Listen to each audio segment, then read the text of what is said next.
Alright, what's going on, you guys? It's a Wednesday evening and I have discovered some interesting shit in here with this ground zero thing, and this should make for a pretty cool video. So what I'm going to do is, because I want to actually cut this section of the video out from the live stream and upload it separately, I'm just going to go through the issues with this amplifier and how to sort it, potentially. I think how to sort it anyway, because I haven't tried it yet. So that I can just cut this bit out, and then I will get round to checking out the live chat with you guys. So without further ado, let's have a look at this ground zero massive piece of hunk of junk and see what the issue is here. So this is the old ground zero 10K. It's the higher voltage one. It's the one that does like 10K at 18 volts. It does about 8K at 14 volts. So it's yeah, it's basically an 8K amplifier here. We're using 500 volt fets on the output section because it is a 18 volt rated amplifier, and we're using 064 ends on the power supply. It uses this classic standard IRF 21844S driver board, which looks like this. You've got the 4 IRS 21844S driver chips on there like so. Now I'm going to put my hat on for this so you guys can see what's going on. So the repair on this amplifier was quite horrific. I've had to do quite a bit of work on this to get it up and running to where it is now. Some repairs I have made include the muting transistors here just by the driver board. There were some of these green inductors that were failed as well. Whilst I wait for new resistors to arrive in the mail, I have used two 10 ohm, so these basically are 5 ohm source resistors for the high side, and one of these was dead. I didn't have any 5 ohm resistors laying around, so I used two 10 ohm resistors in parallel to give me a 5 ohm. So that'll swap out for the correct size resistor when it arrives in the mail, but just for testing purposes that's no problem. It works exactly the same as it should do. We had a blown output section, completely blown all the fets out, and it blew the driver board pretty badly as well. The driver board was very badly damaged, and this is partly what I'm going to be showing you today.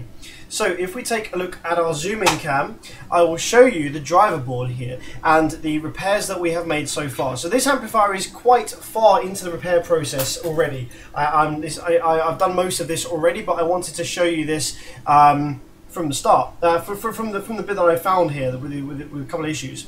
So the driver board, when it was when the amplifier came in blown, we had 4 blown drive ICs which were quite visibly blown. They had little holes in them and burnt marks, etc. We had blown bootstrap diodes here, and also a couple of these small capacitors for the high side were also shorted. So we replaced the 4 diodes, and I went ahead and replaced all 4 capacitors as well. I noticed that if I look closely above the drive IC, there are some very small resistors and capacitors here above the ICs. I'm going to try and zoom in even more. I don't know if it will stay in focus this close, maybe it will. So you see that there are a bunch of small resistors and capacitors just above the drive ICs, and these resistors were actually all burnt out. So these 103s, these are 10,000 ohm resistors. These were all blackened, and I didn't know the values, but I could just go ahead and check to the other side and it would tell me. So these are 10,000 ohm resistors, so I went ahead and dropped in some replacement 10,000 ohm resistors over this side. Now what I should have probably thought about is what these resistors do. These resistors, a couple of these resistors are connected to pin number 4 of the drive IC. When you can see the dot there, you go 1, 2, 3, 4 to pin number 4. And if you look on the data sheet for the IRS 21844S, you'll notice that pin 4 is responsible for programming the dead time. Now dead time is the amount of off time on the square wave. So if you think about the drive wave being a square, it starts off and goes on, off, on, off. Well, it's not always a perfect equal sine wave. Sometimes the on time will be shorter than the off time, and the off time will be shorter than the on time, and that is dead time. The dead time controls and programs how much time the wave is dead in between the pulses. Yeah, so if you think about the drive wave being a section of pulses, the dead time is the time when it's off. So these resistors and capacitors are responsible for programming the dead time for this. So because we had one half of the driver board here with these resistors for the dead time was smoked up, and the other side was not, I replaced these resistors, but I probably should have also thought about the fact that the capacitors that are next to them might have also been quite badly damaged. So the capacitors, which is this little white one here, tiny baby white one here, and this tiny baby white one here, are also part of the dead time program circuit. So these will also, the value of these capacitors will determine the dead time of the amplifier. I haven't changed these yet because I didn't think that they would be dead. I've never seen that before. I've never ever seen the dead time control circuit get burnt in these. So when I made my repairs to the driver board, I thought, okay, cool, driver board is repaired. I checked the rest of the board, I made my repairs elsewhere that I needed to, and I thought, okay, cool, let's go ahead and fire this baby up with some new fets in. So what I'm going to do is I'm going to show you the amplifier turning on and what happens at the moment. You can notice I've removed pretty much all of the rail capacitors. Okay, you can see here that I've only got 2 left. Actually, these are partly rail capacitors as well, but we ignore those for now. I've only left 2 main rail capacitors left in the board. And the reason for this is because this amplifier has a problem where when the amplifier turns on, the fets, they drain all of the rail energy, the rail current, through the fets the second that the Class D switch comes into action. And so when that happens, obviously the MOSFETs are under a massive strain because they are quickly dumping like 120 volts through them and they get very hot very quickly. So the way to, obviously in order to work out what the issue is, I was needing to turn the amplifier on and off multiple times in order to see the drive waves when it dumps the current through the FETs where it shouldn't be doing. And so in order to do that without risking damaging the FETs, by removing almost all of the rail capacitors, I significantly reduce the amount of energy that goes through the FETs when the issue presents itself and it dumps the current through the FETs. Oh, I mean, look, there's what? There's 12 capacitors here, and I've only got 2 left. So I only have 2/12 of the power left that is going to be dumped through the FETs when this issue happens. So that's very safe. They're not going to explode like they may have done if I'd have left all 12 in. So that's why I've removed the rail caps. So let's take our oscilloscope here, and what I'm going to do is I'm going to take probe number 1, and the FETs that get hot are the low side FETs on this side. So if you think this is the amplifier's Class D section here.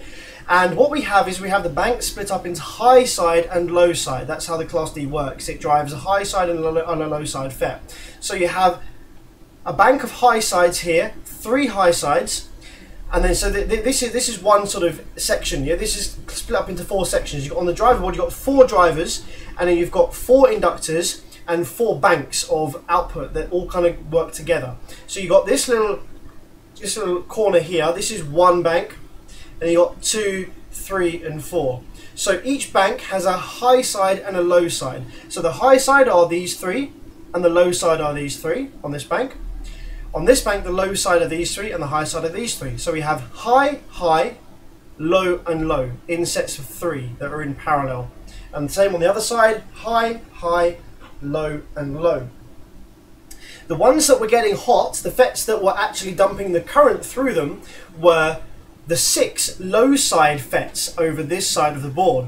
Now if we take a look at our driver board here, the side that had the dead time damage was this side of the driver board, okay? And when we slot that into the board, that then references this side of outputs. So the side that had the bad dead time resistors was this side. So I'm going to take probe number 1, I'm going to probe the drain of the low side FET, which will show us the square wave on the oscilloscope up here. I'm going to take the other probe and probe the other side.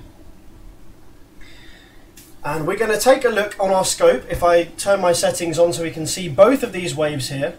Okay, so I'm going to put probe number 1 and probe number 2 both on the same, so they're on the same screen, so we should be able to see what happens when we turn the amplifier on. So if I go ahead and flick my power supply on, make sure that my remote wire is connected up,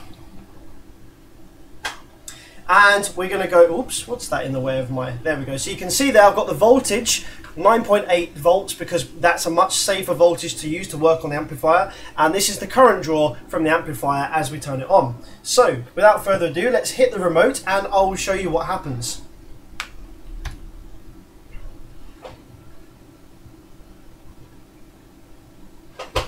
Ah, damn it. I think my remote wire's fallen out. 1 second.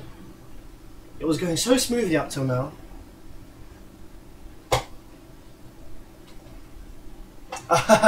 No, my ground wire fell out of the power supply. 1 second, guys. There we go. Right, take 3. This is what happens when you turn it on.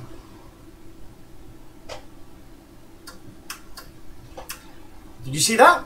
So that is a tiny little blip glitch, and that should have been a big, nice, fat square wave that continues to work continuously, and you know, makes amplifier work. So let's do that one more time. Okay, so that is what the amplifier is currently doing when you try and turn it on. That glitch there is as a result of the rail voltage being dumped through the fets. And you can see this happen if we change where our scope is probed to. So we're going to put probe number 1 on the low voltage rail and probe number 2 on the high voltage rail. Watch what happens to the wave, to the rail voltages when we try and turn the amplifier on, and you'll see them, they get completely drained back down to 0 as soon as the thing tries to come into operation. See that? It's like boom. So all of that energy in the capacitors is dumped through the MOSFETs and is drained down to 0 volts. And then the power supply goes and tries to charge them up again, gets dumped through the FETs, tries again, gets dumped through the FETs, tries again, gets dumped through the FETs, in a cycle that just continuously heats up these low side FETs over here. So why is it doing that? Why is it doing that? There could be a whole number of reasons that that's happening. Could be a shorted inductor on the output section. It could be a bad drive. One of these sides isn't being driven correctly, for example. However, I've gone through this board and I have removed the drive pins from the header for the driver board, and I have confirmed that the drivers and the drive waves going to all of these MOSFETs are perfect. So it's not a drive related issue, I believe. Like, it's not a drive wave related issue, it's not a driver IC related issue. It's not like one of the drive ICs isn't turning on, or there's a shorted drive IC or anything like that. So the actual drive ICs themselves are working properly. The inductors, it could be a shorted inductor. However, I did check all the inductors as well. So my next thing in trying to work out what was wrong with this amplifier was, okay, so the drive waves are good, I know that they're okay. I checked the rest of the amplifier section with my multimeter in terms of resistors and other capacitors and all sorts of inductors and things like that to make sure that there was nothing else shorted, which there wasn't. So my next course of action, it would be, okay, let's remove the inductors from the circuit completely and see whether the drive circuit will turn the FETs on and off correctly without dumping current through them, without actually completing the feedback loop through the inductors. So the inductors are these things on the board, and these filter out the Class D switching wave to prevent it from going to the speaker terminals. So by removing these from the circuit, not actually removing them from the board, because you don't have to do that, if you just lift one of the legs of each of these inductors, then this disconnects them from the board, and the circuit, it doesn't see that they're there. So we can go ahead and remove these entirely from the board, from the circuit. So now when we power the amplifier up, we will we will see what happens here. So let's do this one more time, and let's change where our probes are. Let's put them back on the low side drain, like this. So we are looking at the resulting wave that gets put onto the rail voltages as a result of it being driven over here. So let's apply the power and see what she looks like.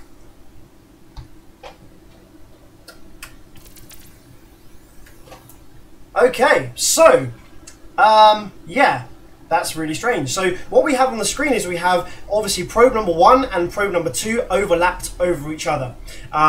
So the waves don't look equal, do they? They look like they're doing different things here. So let's go ahead and do that again, but this time just to get a clearer view of what's going on, I'm actually going to separate the probes 1 and 2 slightly from each other so that we can see each individual wave clearer.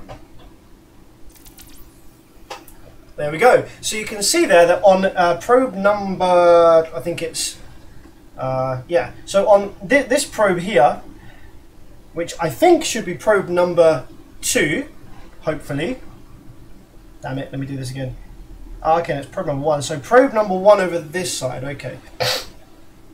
So probe number 1, which is the side that didn't have the dead time control damaged. You can see there that the dead time is like so. And the other side, the dead time is like so. So the dead time is not equal between these two. But it does look equal if you... It does look equal. The dead time on the dead time on that one seems to match the uptime of this one. But anyway, I don't think this is correct. I think that we have a dead time problem here. So when now because these are the two low side drains, right? These are the two low side drains.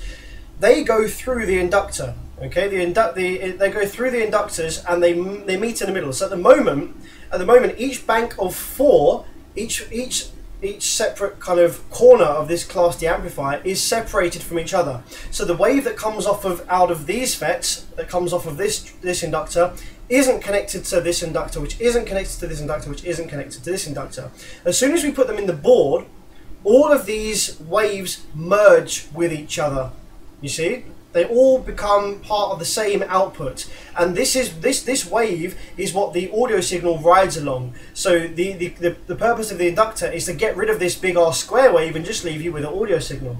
So what's going to happen if we merge this inductor, which has one of these waves on it, with this inductor, which has another one of these waves on it? Well, when we put them both in the board together, what's going to happen is, whilst this big one is still turned on and this other one, small one, turns off, this big one being turned on is going to dump the current from the rail voltage through the ones that have just turned off, because they're now off. This is what I think is happening anyway. This is the first time I've seen this. So in my head, this is kind of my current theory on what's going on. So I think that these waves should be the same dead time, and that the reason that the current is getting dumped through the low side fet is because one side of these is being left on for too long, and whilst it's on, all of the voltage that it's putting out, because it's being left on, is going through to the other side. So let's just have a think about that for a minute. If that was correct, then the ones that are getting hot are over this side, okay? And the ones that are getting hot over this side are on the purple probe, which is probe number 1. And probe number 1 is the shorter one. So these ones are turning off first, which means that the ones over this side are turning on, they're staying on longer, they're turning off second. So that would make sense that the power that these ones are creating is being shoved backwards through these fets, and thus causing them to heat up and the rails to both sink down to 0 volts. That is my analogy. I don't know if we're correct on that, but that is what I have discovered so far on this. So the way that I think that we're going to be able to resolve this is by taking our driver board out, and what we're going to have to do is I'm going to go ahead and batch replace all of these resistors and capacitors along here. So you see we've got these small tiny capacitors which are responsible for dead time, the resistors here, and we have these other capacitors here. Now fortunately I just so happen to have a very similar driver board that is brand new, that works. So this is a 4 IC driver board, and I have another driver board which is a very similar one. It's from a different amplifier, it's a different size and has a different number of pins, but it is the same basic circuit. You can see there, it's exactly the same drive circuit, right down to this stuff. It's exactly the same.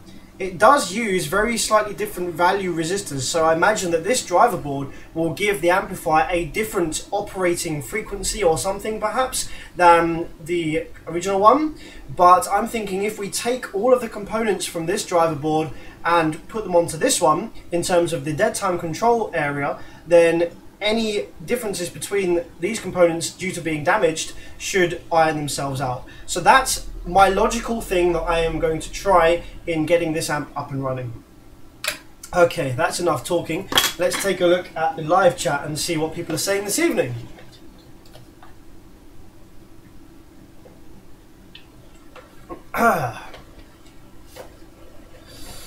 Matthew Stanley, yes, this is your amp. So I told you earlier that it was fixed, and that was because I was too confident. when I say it was fixed, I had measured all the low side drive waves, and they looked brilliant, and I couldn't see anything else wrong with the board. So usually when that happens, it's like, okay, fit the fets and it's good to go. But I fit the fets and there's still fucking problems with it. So unfortunately, it's not quite ready yet, but I think it will be very soon.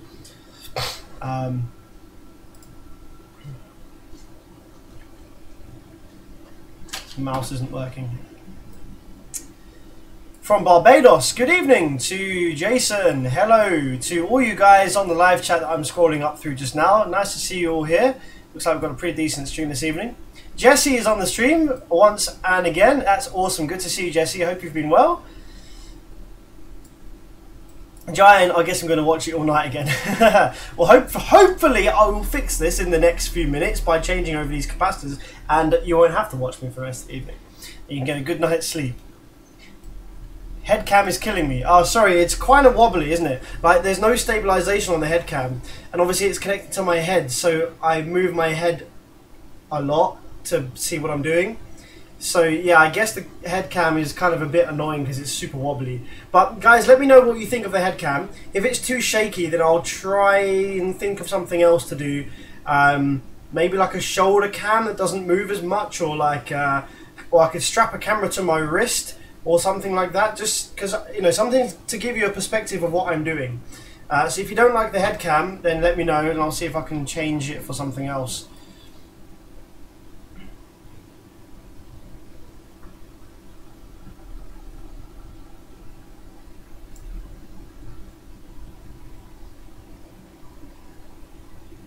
Can your oscilloscope capture that flicker? Yes, unfortunately, the flicker that when I first showed you what was going on, the camera's frame rate that's pointing at the oscilloscope isn't quick enough to capture what it shows on the screen, so I see the flicker much quicker, much better than you did on the camera, unfortunately.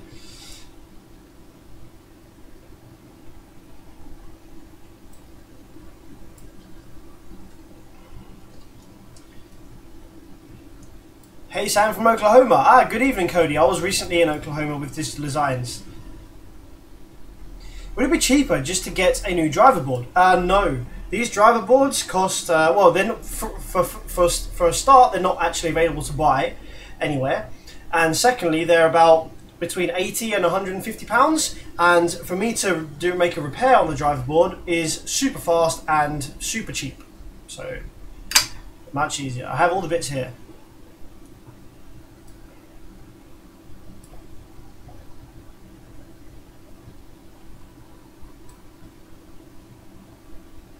It's good to take one day at a time. I prefer taking one day at a time than taking like 3 days at a time. That gets a bit, I get a bit full up by taking 3 days at a time. It's too much. Head cam is fine, just gets a bit difficult at times. Yeah, okay, I will try to keep my head very, very still when using the head cam in future.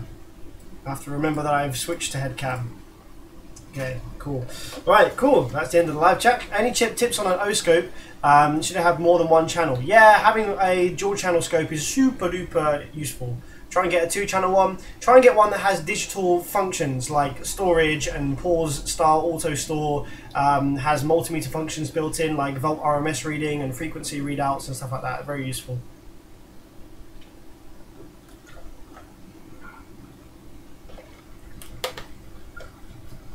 Okay, so let's take our hot air soldering gun and let's start removing those capacitors that we need from our donor board.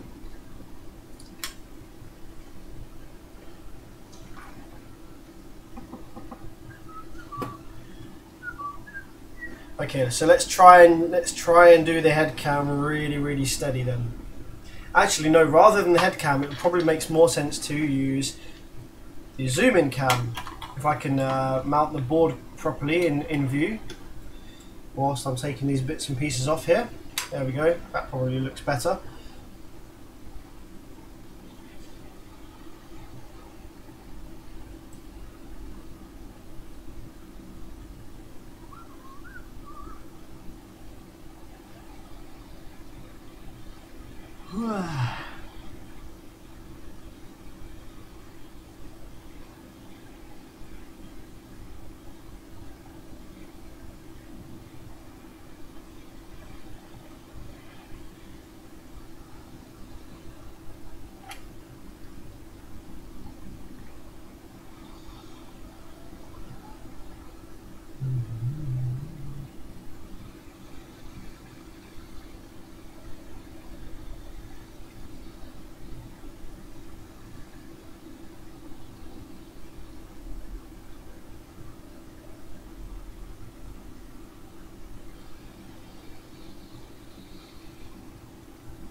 Okay, that's all of the parts off the donor board. So let's bring our correct board into place. Probably use the inductor wire here to actually hold it.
Okay, that's one side.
Okay, cool.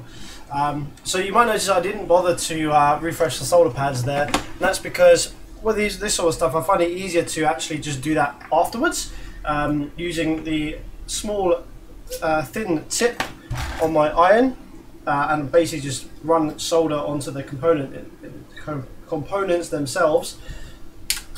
So we're going to do that once they're in place like that with a hot air gun, just to ensure that we have a really good connection across the board there. Take a nice thin tip and just layer up a teeny bit of solder just on each of the pads here.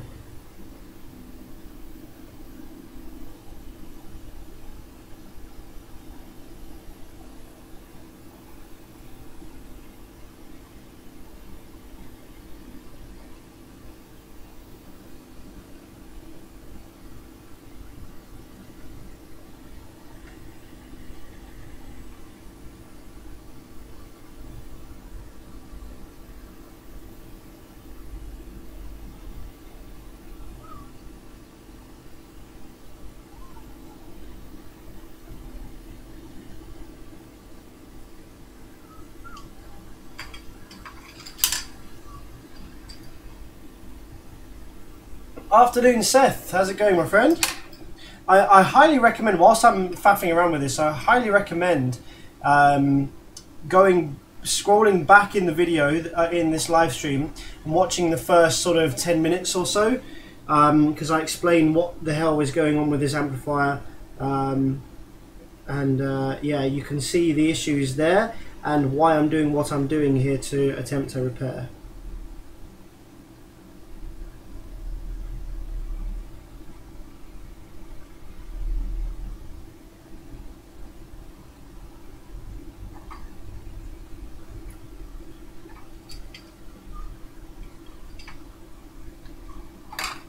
Oops.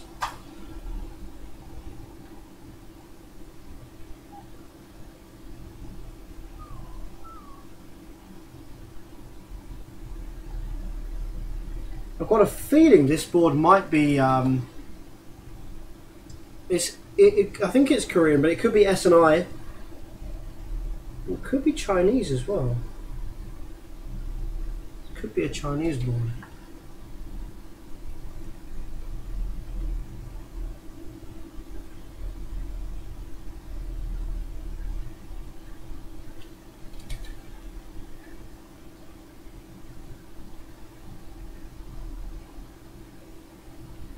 Alright, okay.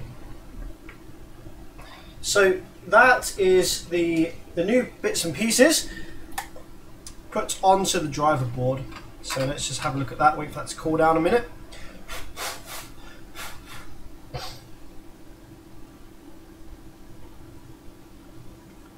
So yeah, what we did just then was we replaced all the small capacitors and stuff that are dealing with the dead time control for these chips.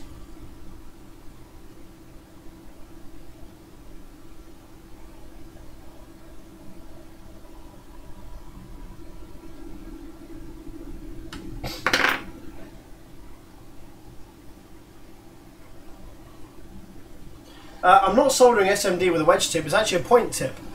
It's just it's a bent pointy tip. So it's actually very, very precise.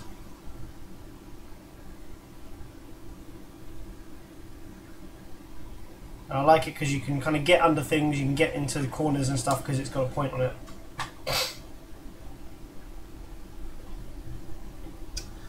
Alright, so let's see whether that has made any difference then. It might want me actually to replace the resistors as well, but let's start with the capacitors there. I did replace the resistors on one side that were bad. Maybe it wants me to replace all of them.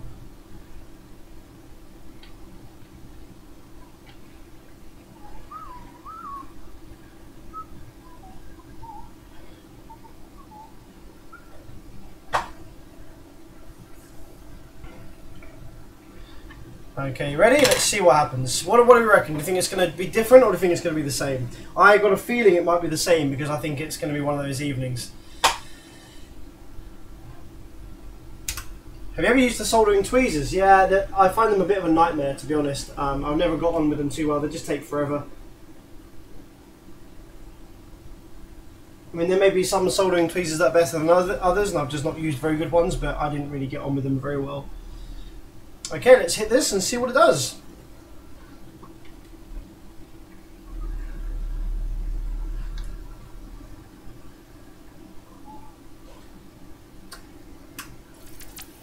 Ah, it's the same. Ah. Okay, well, it's either the same because that's how it's supposed to be, or it's the same because it needs the resistors replacing as well. So let's replace all the resistors to be exactly the same, just to be on the safe side.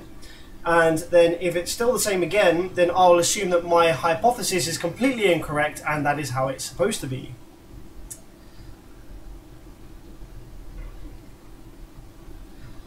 I wonder if we do some channel math. I wonder what it looks like when they're out of phase with each other. So if we take our scope here and we do some channel math. Channel math 1 minus 2. That will give us the resulting wave of 1 minus 2.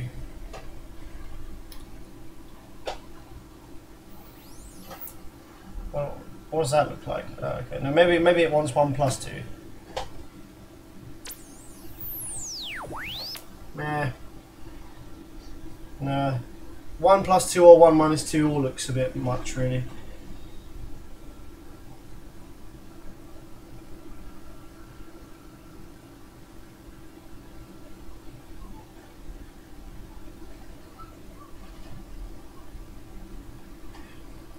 I've tried giving this a little bit more power because especially after the other night, and yeah, no matter how much power I give it, it actually dumps the whole contents of the rails through the caps. So yeah, that's not useful. Unfortunately, it's a good idea, especially after the interesting things we've had the other couple of nights. But sadly, in this one, that's not helping us by putting more power to it. Okay, so let's replace the resistors as a last resort on the driver board, and if that doesn't do it, then I will look to other issues. I'll look to something else, see what the other else it could be.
Nicholas, looks like the two waveforms are being feedback to the op amp, and you're getting two different waveforms because it's two different dead times.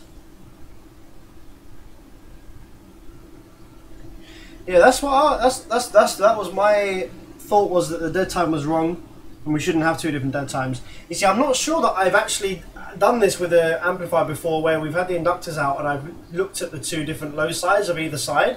So one side seems to have one dead time, the other side seems to have another dead time, different dead time. And why is there a small transistor on my leg? Is that fallen off somewhere? What is it? It's a 2D. Why do I have a 2D transistor on my leg? Where's that fallen from? Not the driver boards. How strange. Anyway, yeah. Can't remember what I was saying now. But it does seem like we've got two different dead times, and I've never tested that before on a working amplifier to see if you remove the inductors, do the two sides have different dead times to each other or not? I've never really looked into that, whether that is actually a thing or not. So in my head it doesn't seem right. If you're combining the two after the inductors and they have different dead times, it doesn't seem to make a lot of sense to me. One's going to want to try and power the other when it's off and the other one is still on.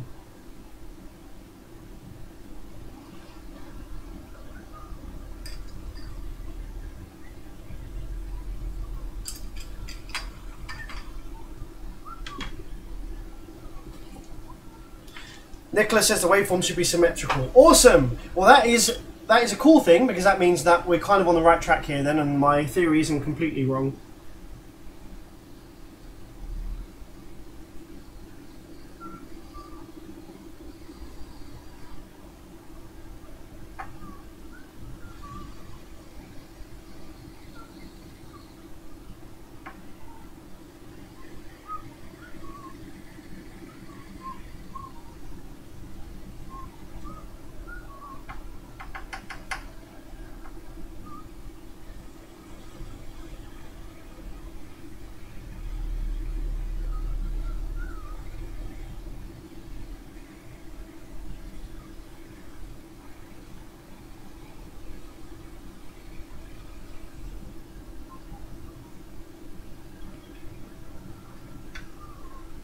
I'm just going to remove some resistors from the donor board here. I want some 103s.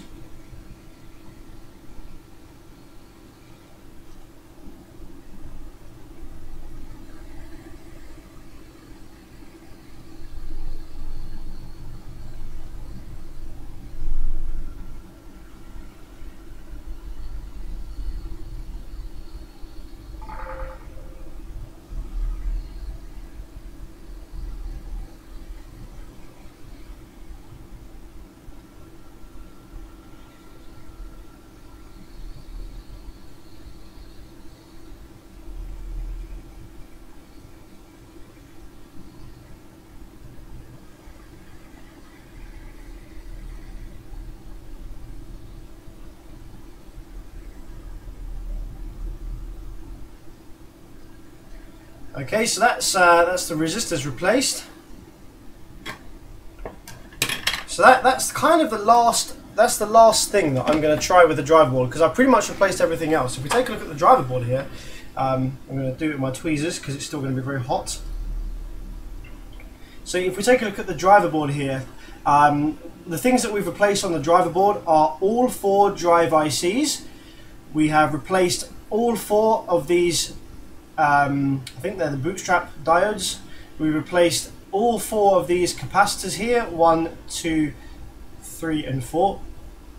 We've also replaced the max, this little transistors up here, and I've replaced the 2D transistors up here, which are A92s, I think, are 2Ds. And we've also replaced the 1A and 2A transistors up here, which are responsible for splitting up the two phasingnesses of the wave for high side and low side. And also now we've replaced then all of these resistors that are to do with dead time, and we've also replaced all the capacitors that are to do with dead time, and these small inductors here, which are for probably something. So there's not really much else that we could replace on this driver board that is giving us the symptoms that we're seeing. So if this doesn't solve the issue, then it's going to be something else on the board maybe, or elsewhere. So let's see.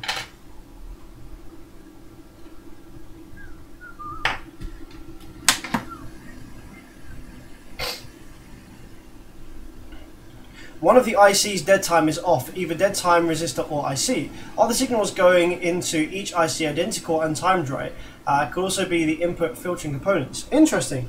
So Nicholas, the thing that's making me wonder what's going on here, so obviously we've got 4 ICs, so 4 separate dead time things that could be happening. So on the amplifier there's obviously 4 different, there's, you know, each driver drives, this is 1, 2, 3, 4 reference to the drivers. So if it was like a resistor or a capacitor that was a problem, the thing is that we've got identical dead time on these 2 and identical dead time on these 2. So it'd be very strange for example, the drivers on these 2 to both be exhibiting the same problems. You know, you would have thought it'd be more random than that. It would just be one bank perhaps, or like one bank over this side or whatever, but it's not. It's literally perfectly symmetry in terms of like the issue is on both banks this side and not on this side, for example.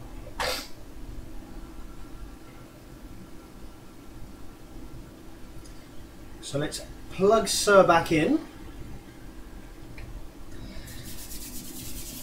Actually no, before I plug Sir back in, let's just put a teeny tiny bit more solder on up in here, just to make for absolutely 100% sure that there's nothing else causing the issues.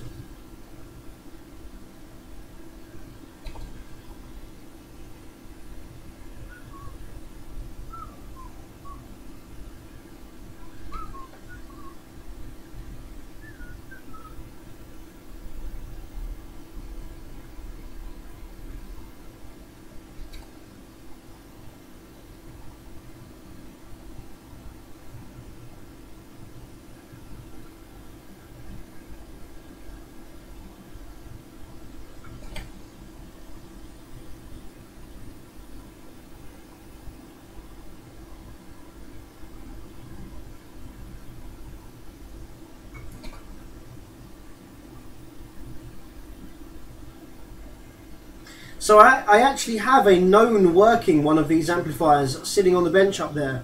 Sitting on my storage unit, I have a fully functional ground zero 10K. So if push comes to shove, I mean, I don't really want to have to do this, but if push comes to shove, I could dismantle that one and remove the inductors and see what that one's doing, just to confirm that this is definitely the problem. Right, if Nicholas says it is, then I trust that.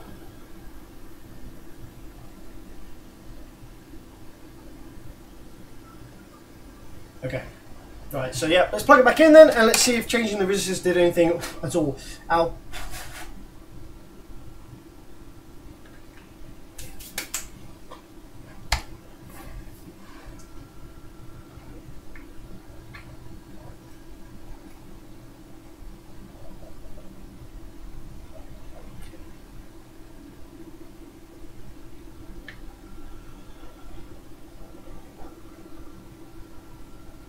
I went and watched the beginning, says Seth. It makes sense now, thank you. Cool, no worries. Yeah, if this isn't making sense, what I'm doing just now, scroll back and skip through, watch the beginning of this live stream, and it will make sense exactly what I'm doing here.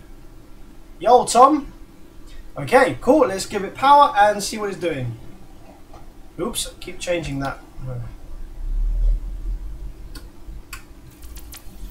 Okay, so the dead time is still different. Ah, that's really strange. Okay, so there's nothing more that I can change on the driver board there. So just to confirm that, you know, just out of pure interest to see if that did actually do anything, let's just temporarily put the inductors back in the board. Let's make a temporary connection with the inductors to complete the feedback loop.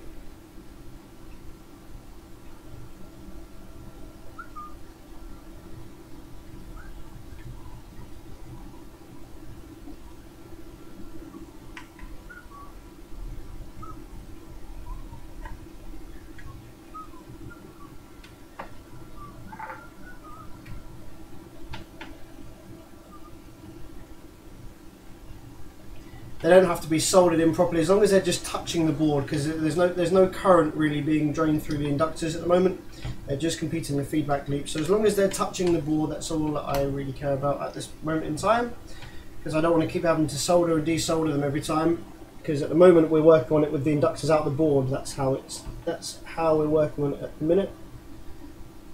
Alright, cool. So let's just check that those inductors are all actually connected up together, and we can check that by doing this. Go ahead and check all the low sides are all connected to each other.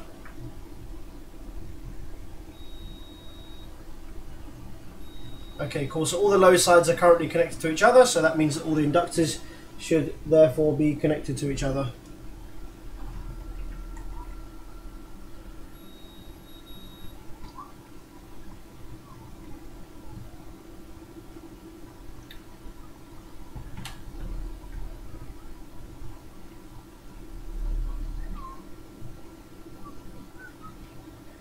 Even though I don't 100% trust that they are actually all touching the board, but nah, screw it. All right, let's give it some power, and let's just confirm that it's doing the same issue that it was before. So we're going to probe the rails now. So if we probe the high side, sorry, if we probe the positive and negative rail, you'll see we've got the two rails there. And two rails there, and you can see that they get further apart, and in just a moment you'll see that they get drained through the fets as soon as the amp tries to turn on. Yup. So yeah, the amplifier still has the same problem as before. As soon as it tries to go into operation, both positive and negative rails get drained, they get dumped through the fets.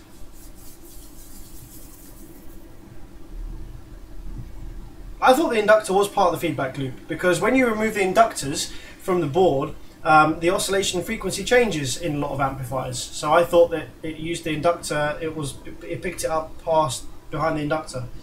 That's how I thought it worked.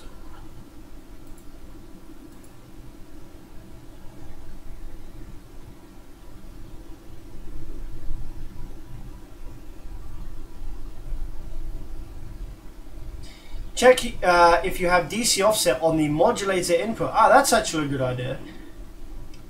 Without input signal, the driver signal should be at maximal 50% minus the dead time. Yeah, that's actually a good point. So that would be causing there to be different dead time, and that would show up on the speaker terminals, right? So if we look at the output of the, let's go ahead and look at the output of the fets here, and let's see if we have any spike to DC. So I'm going to go ahead and probe the what would be the speaker terminal, but we're going to go before the relays because the relays don't get a chance to click in. So this is what would be the speaker terminal. So let's see if we get any spikes here when the amp tries to come on. Not really. It doesn't spike to a rail.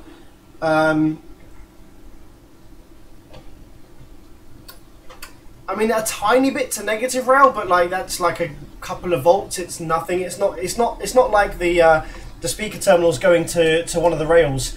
There's a tiny little bump to negative, but it's not really worth mentioning. That usually happens when the amp turns on anyway. You know, when the amp comes into operation, that's what usually happens anyway. So yeah, DC on the modulator. Let's take a cheeky look at the modulator. So if I remove the inductors from the circuit once again, so that we can hold the amplifier on, so that it powers up fully and doesn't drain the rails through the fets.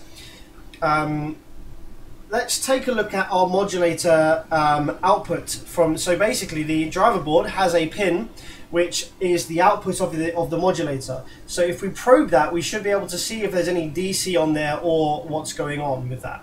So let's turn our scope to a much lower voltage, down at say 5 volts divide, and let's turn the amplifier on, and I'm going to probe one of these pins in here, which should be the modulator. So I'm going to put you back on the scope view so we can see what the modulator output looks like, and see if there's any DC on there, or if there's any DC to the input of this driver board. I can't remember which pin is which on this driver board though, so.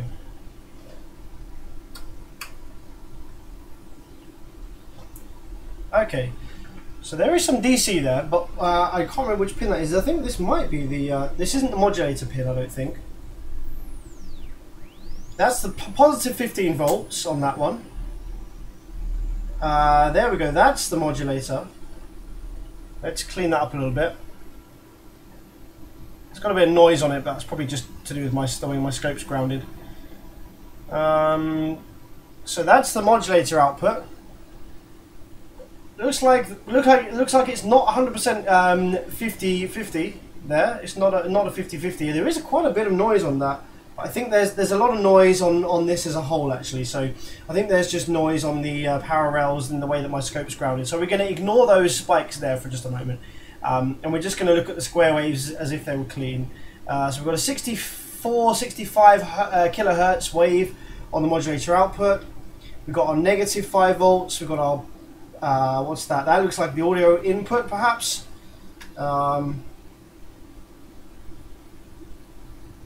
Positive 5 volts, and then that might be ground.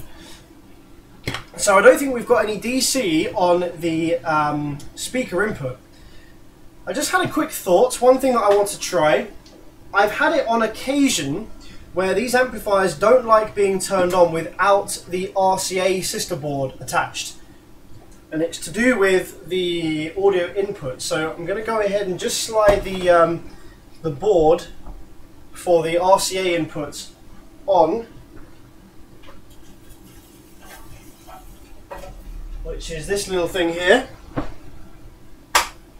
So I'm just going to slide this into place, and just in case for some weird reason this amplifier doesn't like being powered up without this board present. Most of the time it doesn't care, but just because I'm slowly running out of ideas, let's give it a go.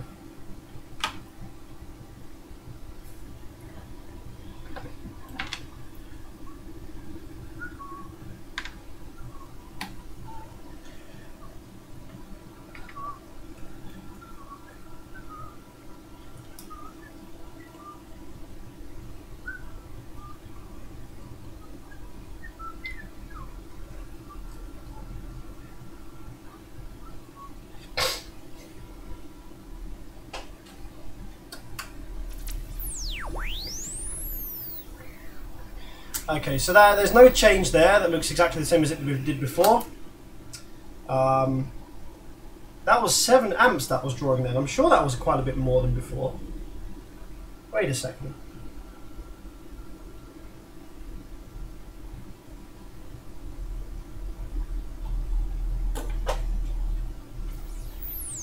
So it draws...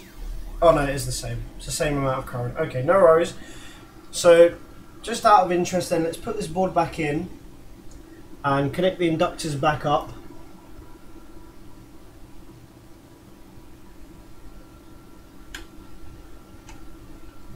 Just in case it actually works now with this board attached. I don't think it will do, but it has happened before in the past. Once or twice.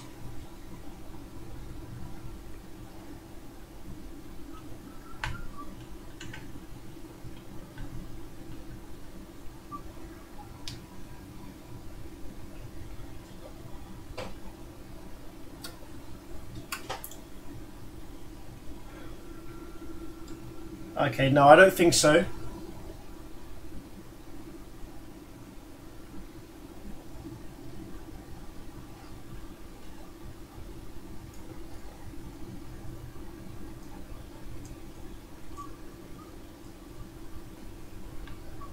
Although the negative rail is still present, which is weird. So the negative rail this time is still present, but a positive rail isn't.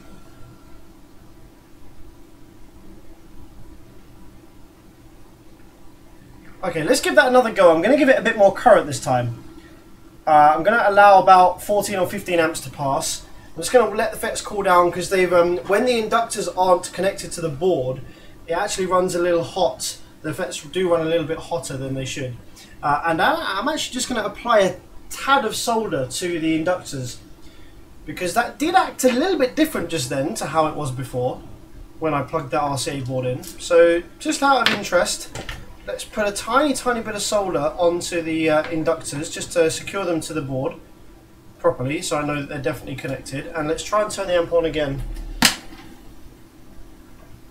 it's unlikely to be a bad IC, because the issue that we think we have is present on two of the ICs. So the chances that two ICs were bad from brand new and I just happened to put them both on the same side is very, very, very, very rare. There's very little chance of that happening. So I think that's not something that we're going to be looking at.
Alright, there we go. So the inductors just have a bit of solder on them just to make a solid connection to the board.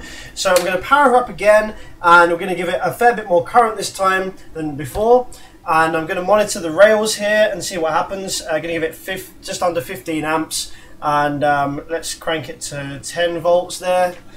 So yeah, what happens now?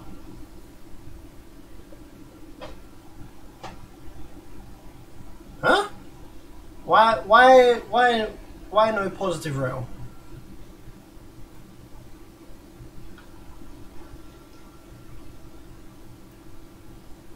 Oh, I think that was my probe.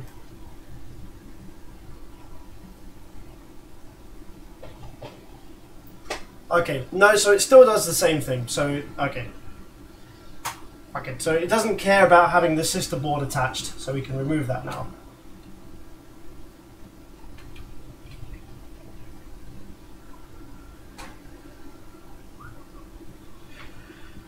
Okay,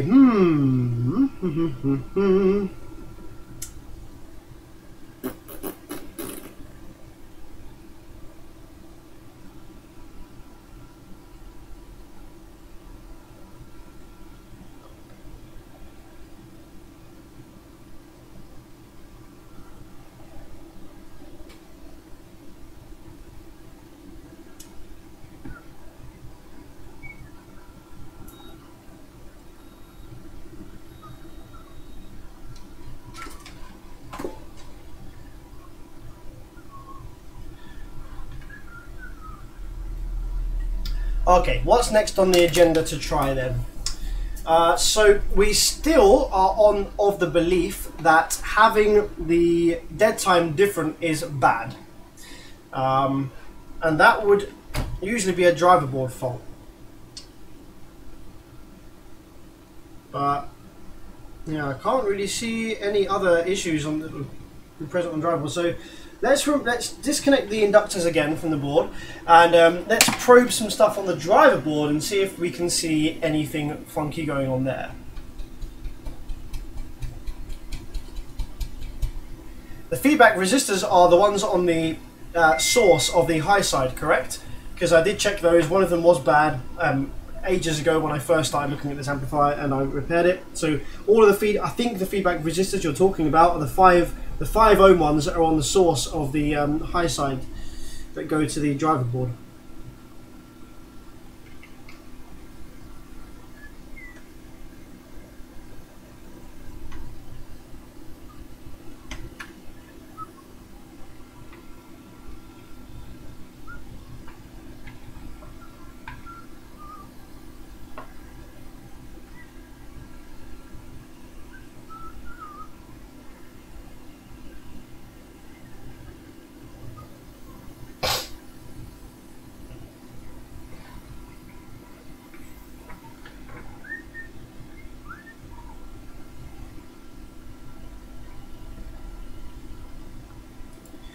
Should be connected before the inductor, should be high value resistors. Martin Saunders, how's it going? Good evening, buddy. Nice to see you on the stream. I hope you're having a good evening and a good week. So we're looking for the feedback resistors, which according to Nicholas there, are high value resistors that are before the inductor, and they will feed back to the driver board. Let me put my hat back on. So they will feed back to the driver board, which is over here. So we should be seeing something on the board, high value resistor that goes to one of the pins on the driver board. Another thing that I'm thinking about is I did replace these muting transistors. I have had weird issues as a result of incorrect muting transistor components, but I wouldn't have thought that it would be so excessive that it would dump both rails through the MOSFETs. So that's that's kind of giving me questions, but I don't think that those being bad would cause this horrific issue that we're seeing. So we've got a bunch of small high value resistors over here, behind the driver board and in front of the driver board. So let's have a look. Nicholas, should be high value resistors, and they will probably be connected to the drain of the, I imagine they'll be connected to the drain of the low side. So we've got continuity on our multimeter. So let's see if any of these are connected to the drain of the low side.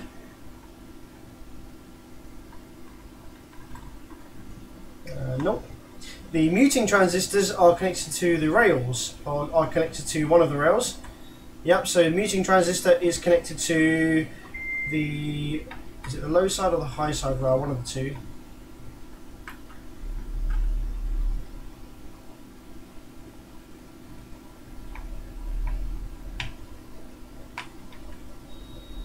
Yeah, so the muting transistor is connected to the low side rail over here, and it will then tell the ICs to turn off if a muting issue, like, you know, if the amp goes into protection, it wants to mute. It needs to mute the class D operation, then it will turn the ICs off on pin 12.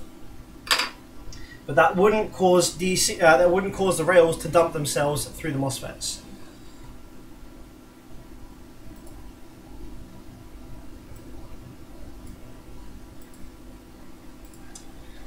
Okay, so other things to look for then. Why have I turned my soldering iron on? Oh yes, I was doing the inductors. So other things to look for then. What I really want to do actually, so now that we've looked at these waveforms, so for those of you who have just recently joined and have no idea what the hell I'm looking at, the start of this live stream gives a really good in-depth explanation as to what the issues are with this amplifier and what the hell I'm looking for. So I'll give you another quick demonstration now. So with the amplifier, we have the inductors removed from the board. The amplifier works in 4 sections here. You've got basically 4 smaller amplifiers that then work together in parallel, in essence, to give yourself a mono output from the amplifier. So you've got each little corner, each quarter of the amplifier has a high side and a low side, so 3 fets on the high side and 3 fets on the low side. So these should, in my mind, all be giving out the same wave, because when they're combined into the middle of the board here, if they're not producing the same drive wave, then what will happen is one of the sides will try and power the other side whilst it's still on and the other turns off. So if we do take a look at the waves that are produced when this amplifier is up and running without the inductors in the board, so with each corner, each each little quarter of the amplifier separated from one another, the waves look like this. So they are not actually equal. The dead time is different between the sections, the two different sides of the amplifier. Now, this is either how it's meant to work, or it's not how it's meant to work. Nicholas and I are both of the same mentality that this is not how it's meant to work. In my head, they should be the same.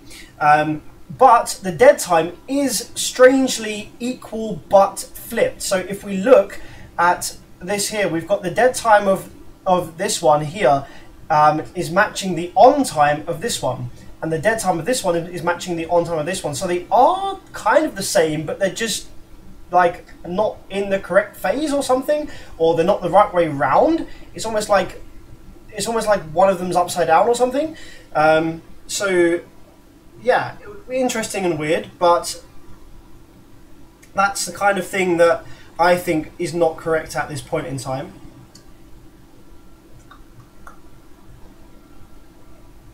They do look like mirrored inverted copies of each other. So in my mind they should be the same, but I'm not entirely sure because I haven't actually done this strange thing before, where you remove all the inductors and you look at the outputs of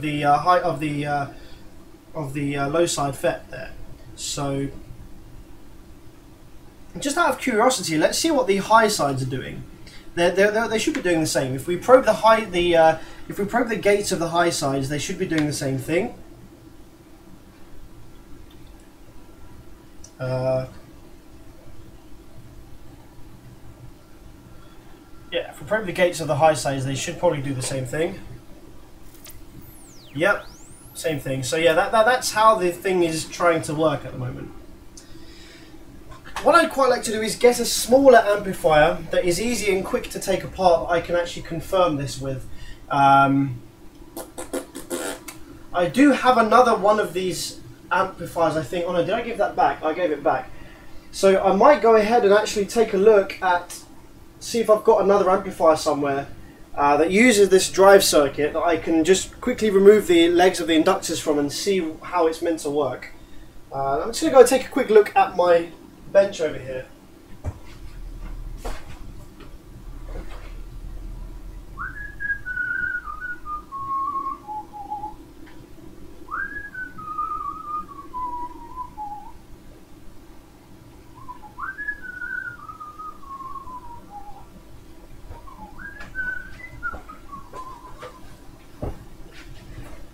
Actually, right behind me, I do have a very similar amplifier board that's out of its case. But I can't remember how far I got with the repair on this one, so it might not be ready to do this with yet, but let's have a look anyway.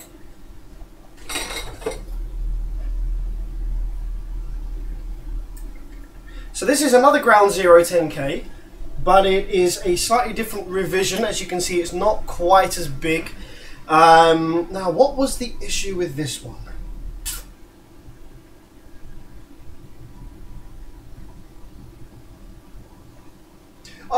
This one's got no driver board. So this one actually works fine, but the driver board is missing because it didn't come with one. And I confirmed that this amplifier worked without its driver, with a driver board from another amplifier. But I don't have a spare driver board to use, and they're not compatible between these two boards, so I can't use this one. That's fucking annoying. Okay, let's put that one back down there for a minute. And let's take, I know, I'm going to go and grab a LW Audio 4.5K. That should work.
Okay, whew. This was buried very far down. Okay, this board was buried way down low. So this is the actual amplifier board that we used in the video that I did, British Girl Tries Fixing Car Audio Amplifier. So that was Ashley. So Ashley repaired most of this with my assistance. And the thing that we're waiting for on this one is a spare inductor, which I haven't actually come around to rewinding yet. As you can see, I still have the the core here ready to rewind. Haven't done that yet, but no worries, because the whole point of this exercise is that we are not needing inductors for this purpose. So let's go ahead and fire this board up. And I'm just going to put some foam in between the two boards in case there's anything conductive that will short out. Let's fire this one up, and let's take a look at the Class D outputs from the two different sides. And if they're the same, then we know that that's the issue that we're looking for on this ground zero. However, if they are different, then we know that we're just barking up the wrong tree here.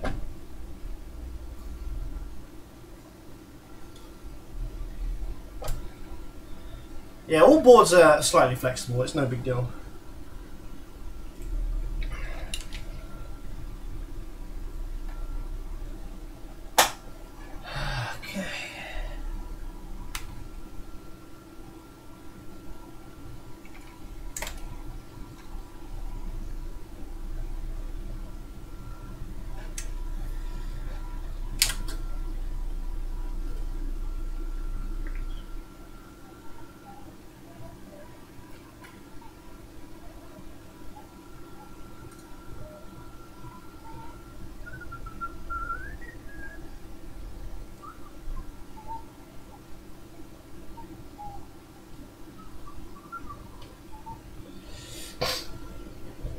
Okay, so yes, the inductor is removed. I'm just making sure that this is going to come on and not explode. I haven't removed anything from it, or like to use as a donor, or I haven't accidentally done anything weird with it whilst it's been sitting on my desk waiting for new parts. No, it looks all good to me. The drivers are all there.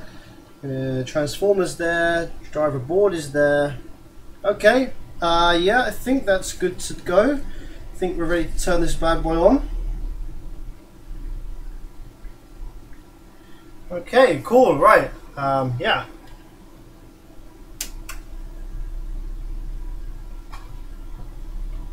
I'm not going to give this one as much current, maybe like 5 amps, because this one doesn't need as much to turn on.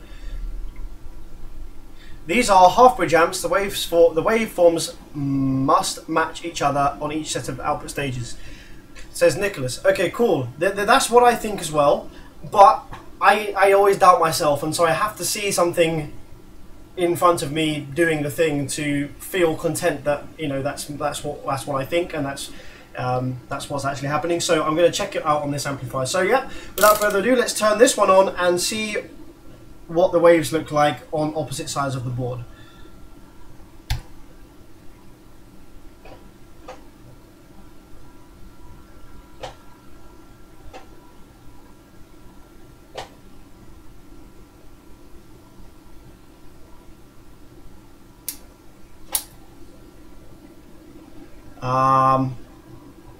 There's no switching on this one.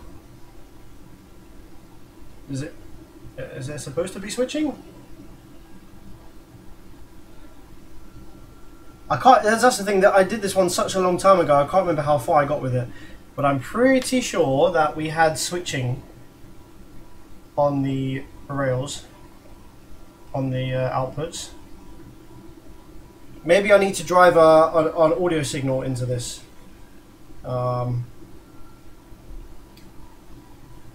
Wait, so yeah, we've got the low side rail there, and we've got the high side rail.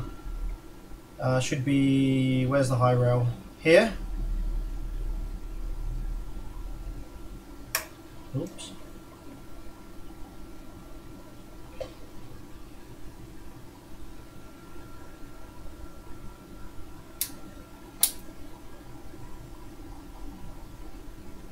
Okay. So that means that there should be switching then on these legs.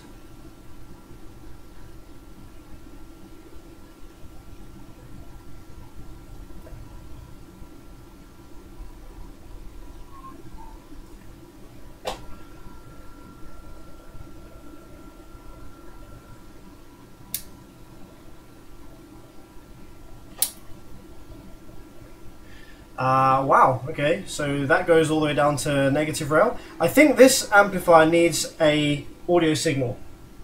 I don't like how it drops to negative rail when it turns off though, that's not very nice. Yeah, I think we got to the point where this one was fixed. Right, let's put an RCA signal into this one then and see what happens.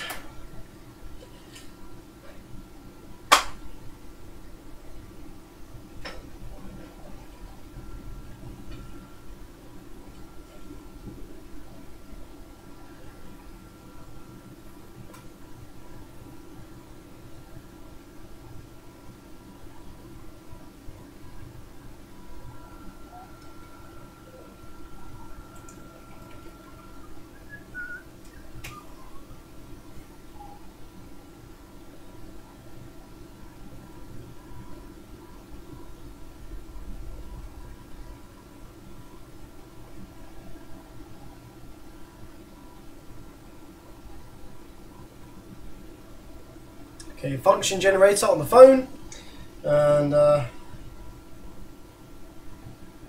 get this up and running.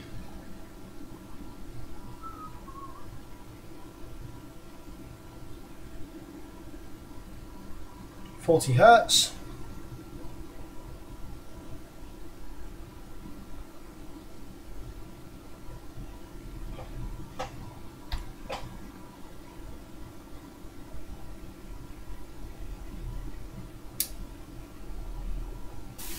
There we go.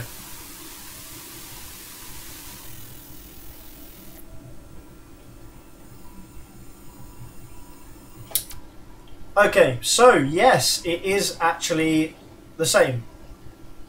The only reason it looks slightly different then is because on one side I was probing the high side gate, and on the other side I was probing the low side drain. So if we probe the same ones on each side now this time, and I'm just going to separate the two slightly from each other so that you can see it easier. So you've got the two waves slightly separated from each other.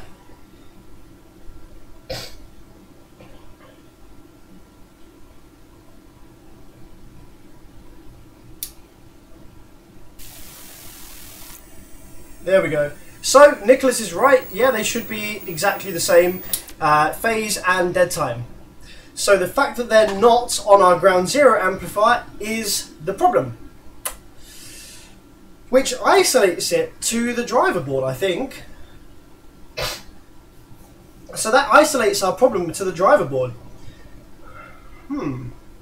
So I replaced all 4 drive ICs that were originally IRS 21844S. I replaced them with FAN 79, what the fuck, I can't remember what they called. What are those drivers called? The better ones that Nicholas suggested years ago. FAN 7393A. So the FAN 7393A are a compatible upgrade to the IRS 21844S, and I've been using these reliably with great success in a whole range of amplifiers for a long time now. I say a long time, I haven't been doing Amplifier for that long, but long enough.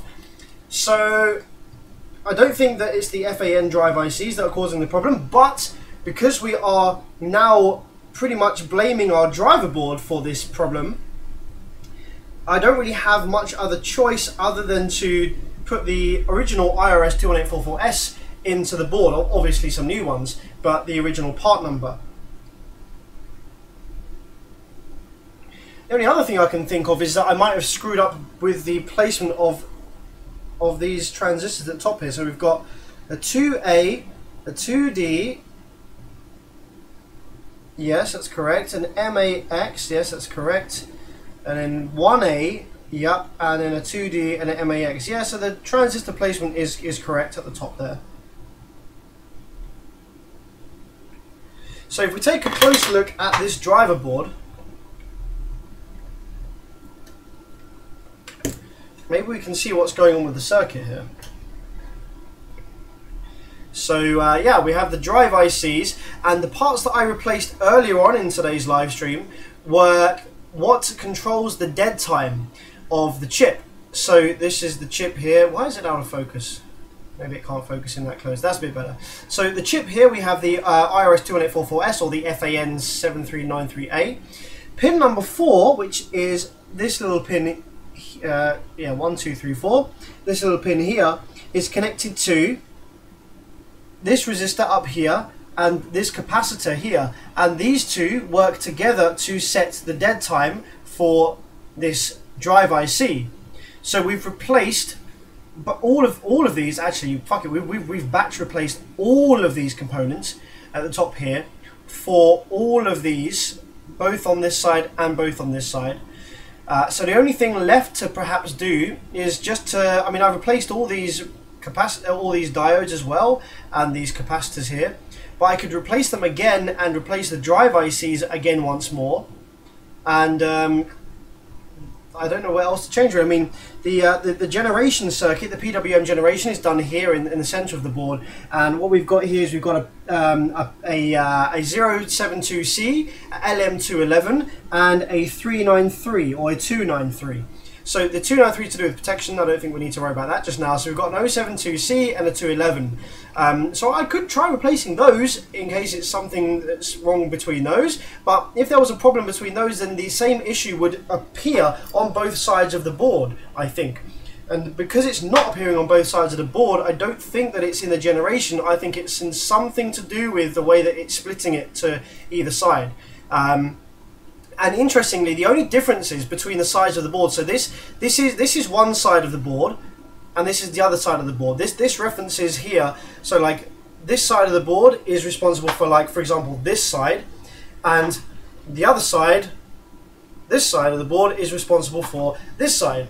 So the only differences between these circuits on the driver board is that we've got over here, this transistor up here.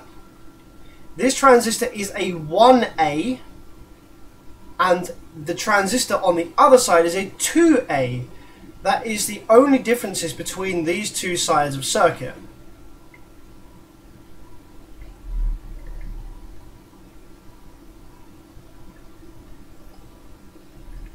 Nicholas suggests to me, try driving 1 amp set at a time.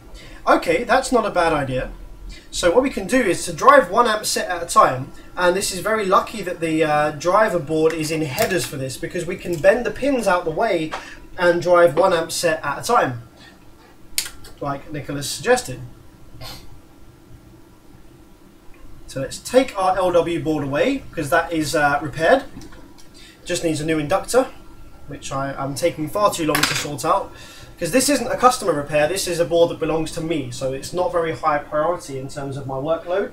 So that's why I haven't finished that one yet. But that one will probably go in my van on the 2 DDZs, alongside the other one, so 2 LWs, which will give me about 10k, roughly between 9 and 10k, which is not enough for 2 Z4s, but it's a good start. Right, so in order to drive each of these 4 sections separately, what we need to do is we need to take our driver board and we need to stop the drive going to other sections of the board. So to do that, luckily, the driver board is actually in headers on the board here. So what we can do is, rather than sliding all the pins in, I can actually bend 1 or 2 pins that I don't want to go into the board, the low side drive. I don't want the low side drive in the board, so I can bend those out and also bend the high side drive out, so that it basically disconnects the drive, and that way I can just drive like this one or this one or this one or this one. However, by doing that, I think that it's going to give me the same results, Nick. I think I'm going to get the same results, like on both of this side. I'm going to get the same drive wave, which is the one that is pretty much 50-50 duty cycle, and on this side I'm going to get the one which is not 50-50 duty cycle.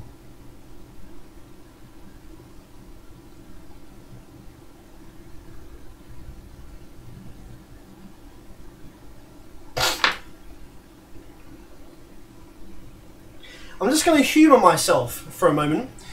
I'm going to humour myself, and I'm actually going to try and just change the 2A and 1A on this driver board, because that's the only thing that I can see that's different, and I don't think I trust it. So you've got a 1AM and a 2A on this driver board, a 2A and a 1A over the other side. Because those are the ones that are kind of responsible for splitting the wave up between the two halves of the amplifier, I'm actually going to just change those. What do you think, Nick? Do you think I should change those just out of interest?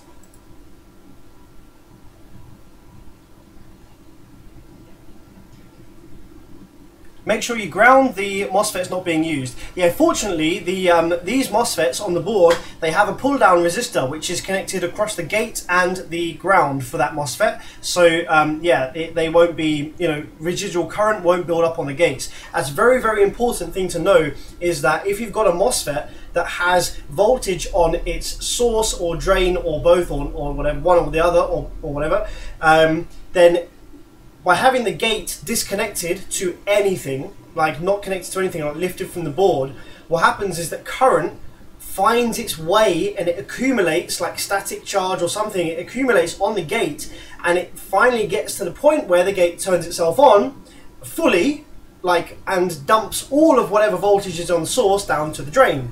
So I've had that happen one time when I forgot that happened.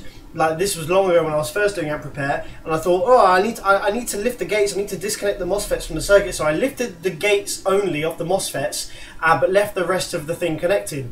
And I turned the amp on and I was probing around, and all of a sudden, out of nowhere, the FETs just went ba-doom! And I was like, what the fuck? How did that happen? They weren't connected to anything on the gates. Then I remembered that actually the gates accumulate a static charge of their own and they can turn on at random. So, but yes, because these have pull-down resistors connected to the gates, by removing the gate pin or lifting the gate pin of the driver board means that the gate is still connected to the ground through a resistor, so it won't accumulate any charge.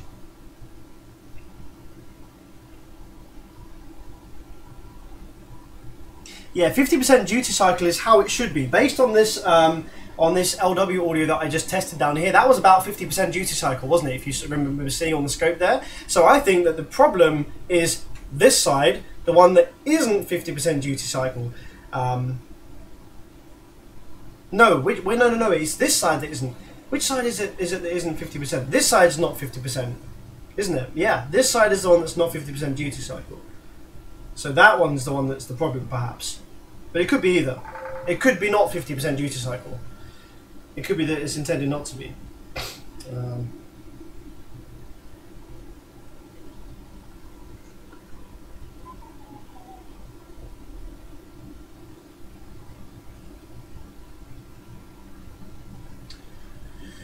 Okay. So yeah, I'm thinking FAN 7393 datasheet. Yeah, pin 1 is PWM input, the same as the IRS 21844S. Speaker feed, what did you miss? You missed a lot of stuff. We haven't actually got any further with the amp, but we have been talking about a lot of things and we've pinpointed what the problem is. So, yeah. I don't trust the 2A and 1A transistors on this driver board though. So, just before we go any further, I'm going to take a couple of minutes just to replace those because it doesn't take long and I just want to get it off my mind.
Does this smart man use an iPhone?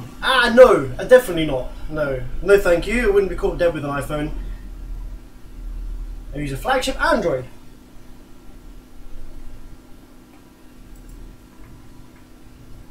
is that a tiny solder bridge on what looks like C1. Let's take a look at that.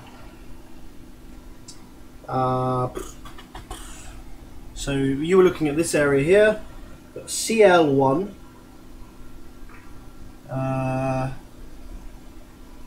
Oh, do you mean from here to here? No. No, it's not. Try and get the angle, the lighting better on that so you can see that that's not a solder bridge.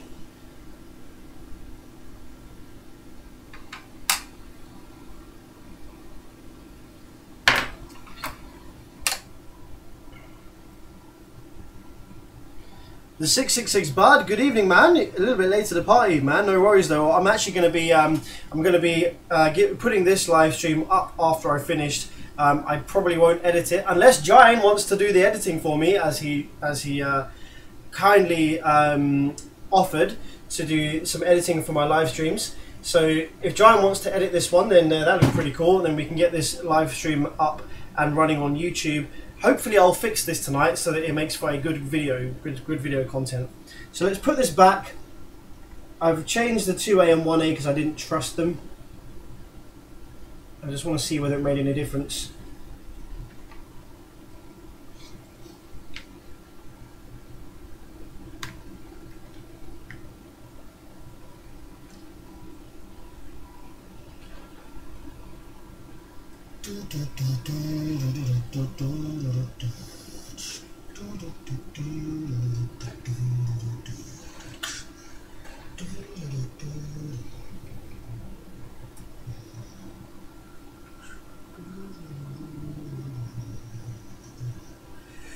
Okay, yep, that's in there. Power on. Current up. Voltage down a touch.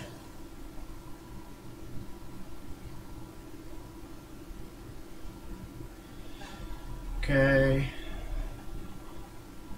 Oscilloscope set. Singing whilst I work, check.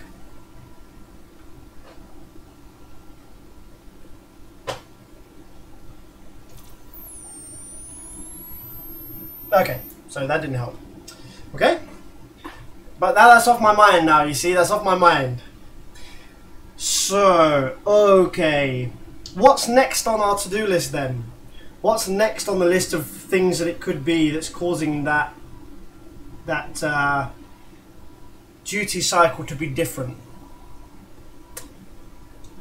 What do you guys think? Should I change the FAN 7393s back to IRS 21844S?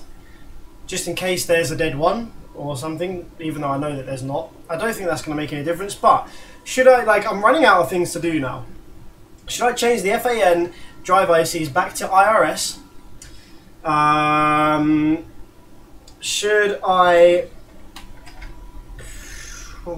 change the 072C and the LM211 chips on the driver board, which are these two down here? They very rarely die, but they can do. They can cause issues. Oh yeah, Nicholas, I forgot about that. 1 amp at a time. Alright, so in order to test 1 amp at a time, what we need to do is we need to plug the driver board back in, and we need to locate which pins on the driver board are the gate pins. So what we do is we take our multimeter on continuity setting, and then what we need to do is, sorry for the shaky head cam again, I'm going to try and do it really, really gently. But it's shaky business with the head cam.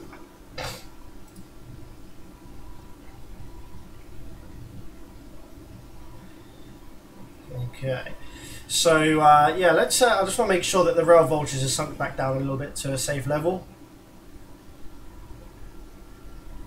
Yeah, we've got 7 or 8 volts on the rails. That's fine. That's pretty safe. So let's go ahead, and what we're going to do is, let's say I want to remove all the gates from all the amplifiers and only test this quarter amp at the top here. So I'm going to take my multimeter, put it on the gate of the one that we want disconnected, and find which pin on the driver board is the gate. And it will beep for continuity when it finds it.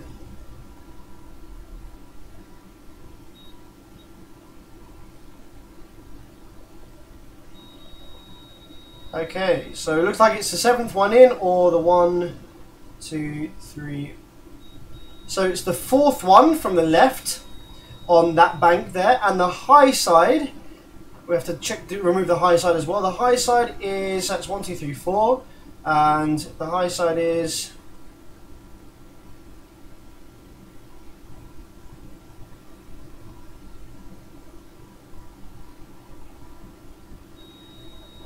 the second one in.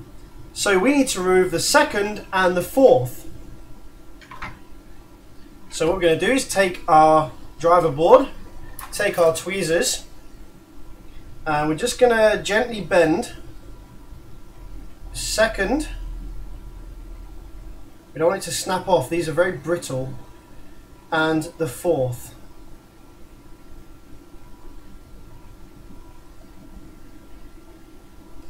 And when we put that back in, those pins won't go into the header, they will sit just in front of it.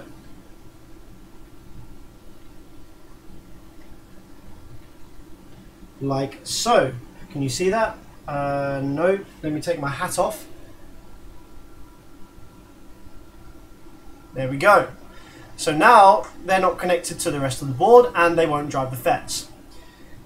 We need to do the same thing. Sorry, I'm just putting my hat back on. We need to do the same thing for the other side. So we need to do that for both these banks because we want to leave only this one connected, right? So we need to take our multimeter again and we need to find the gate pins of this side. So let's have a look. So we need 1, 2. So we want number 3. So 1 and 3. And then these ones,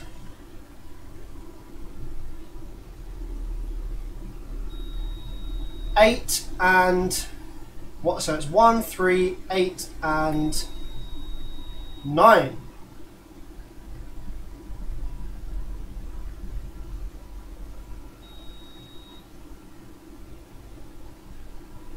Oh, sorry, it's 8 and 10. 8 and 10. So 1, 3, 8, and 10 on this one. So 1, 3. Strange that it's not mirrored. I would have thought that it would be mirrored to the other side, but it's not, is it? 1, 3, 10 is this one.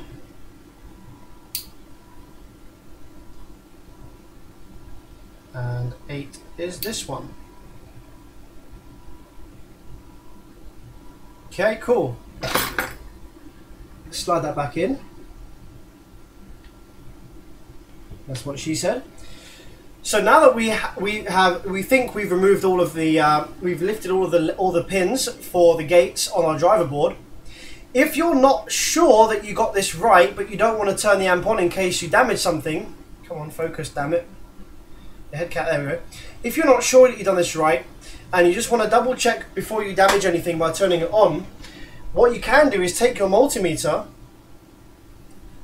and you can go ahead and probe between legs 1 and 3 of all the fets that you don't want to be turned on.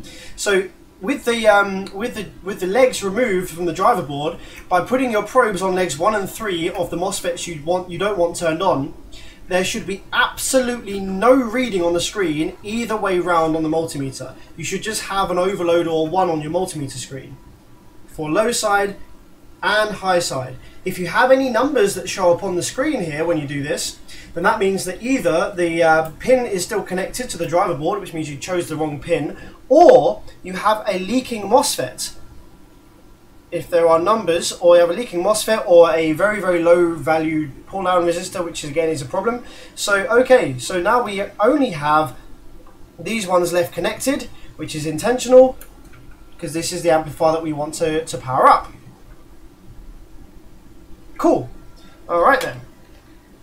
So let's do the Nicholas test, and let's fire up just this amplifier over here. And we're going to take both of our probes here, and we're going to probe the high side, sorry, you're going to probe the drain of the low side, which will give us a big square wave, and I'm also going to probe the gate of the low side, which will give us the small square wave on the negative rail.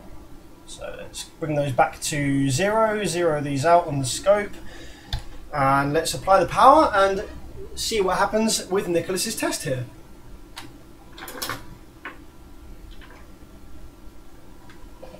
Yep, they will do that every time. That's because my pedals have moved on the floor.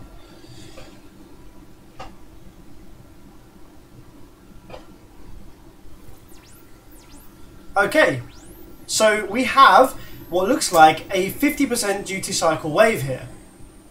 That looks very nice indeed. That's what we want.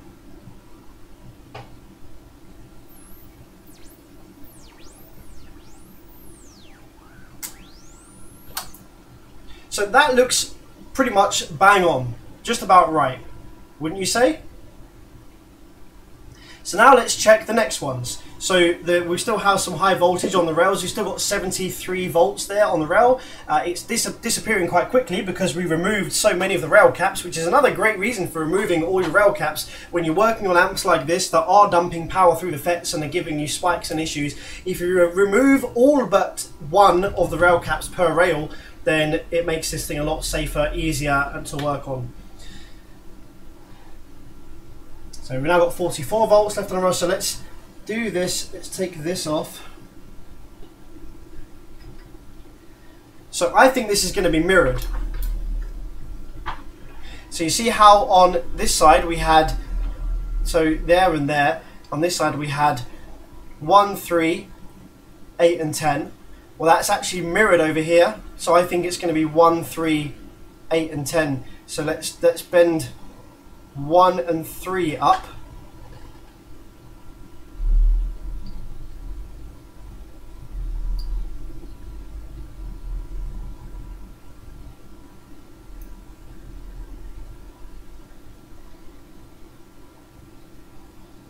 Does anybody know what a theremin is?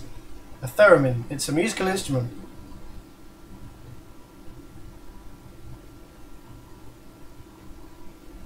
And I'm going to bend 8 and 10 on this side back down, which will connect it to the board and give us the wave on amplifier number 2 or 4.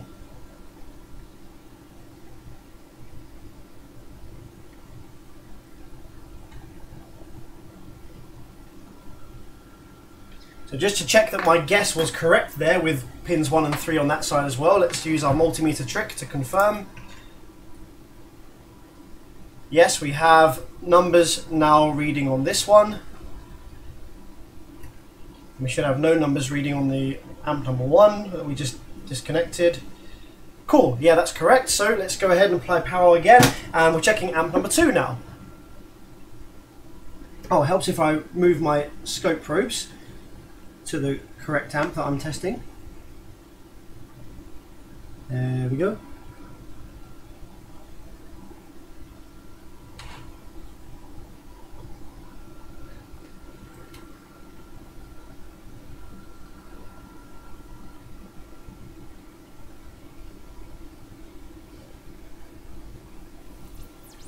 Okay, yeah, 50% duty cycle, looks nice.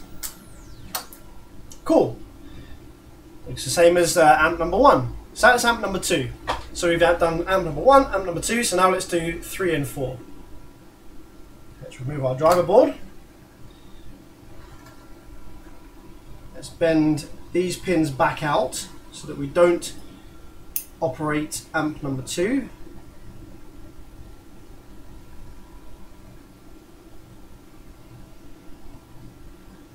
Let's plug back in amp number 3, which is pins 8 and 10 of the other side.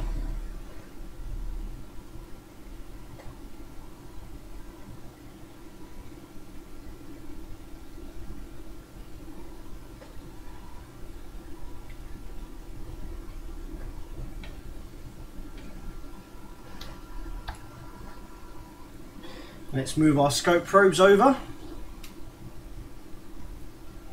to measure the low side drive and the high side.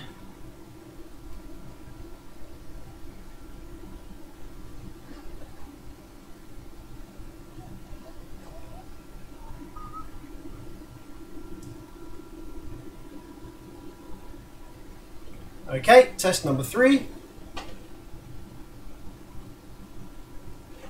Ugh. Get this here, what the fuck? Hang on a minute.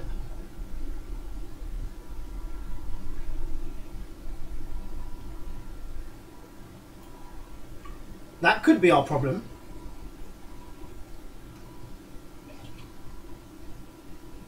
Ah. Oh wait, I might be checking the wrong amp.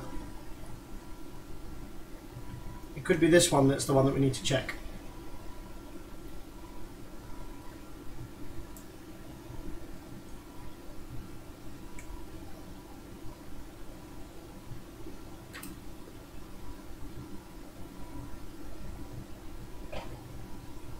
Ah yeah, okay. That's interesting. 50% duty cycle again. Huh. I think that's 50%. Is that the same duty as amps 1 and 2 were? That is, isn't it? So we've got a wave that spans 4 blocks.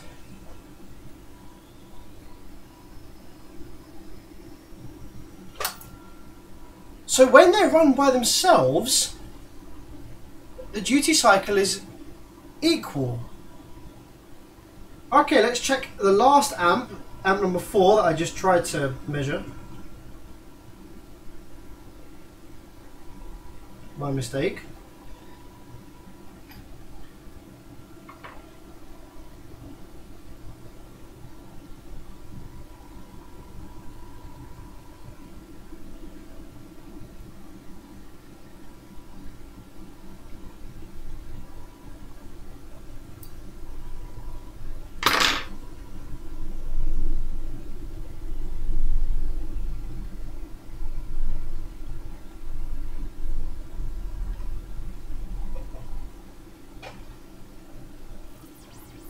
Again, it's the same.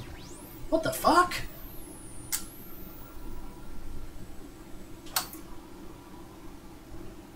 So the difference in duty cycle only happens when all 4 are connected together. Let's start connecting them back together one by one. So we've got amp number 4 that's connected. Let's put amp number 4 and amp number 3 together. Not connected together on the board, but just both being turned on, both being driven.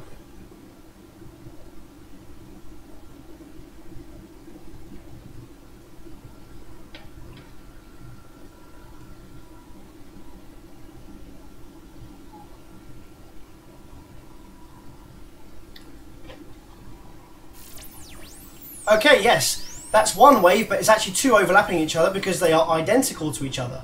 So that's fine, that's correct. Okay, let's hook up amp number 2.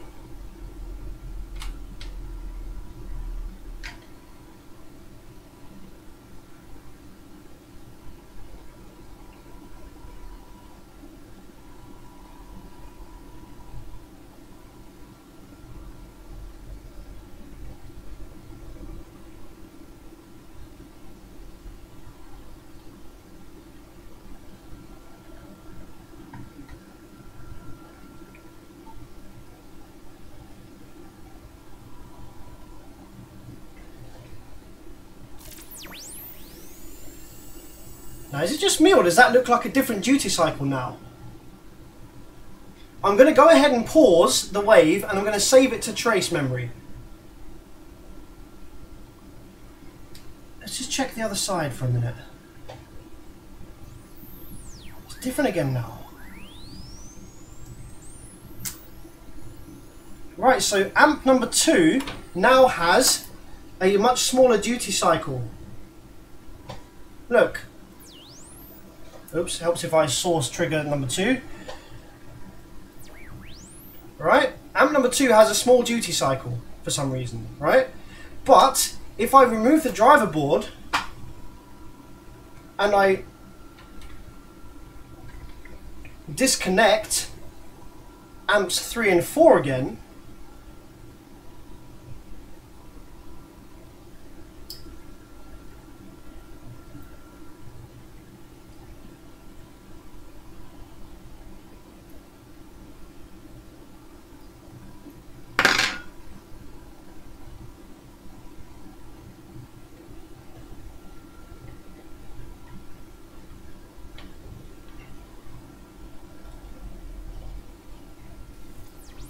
Now it has a large duty cycle. What the fuck?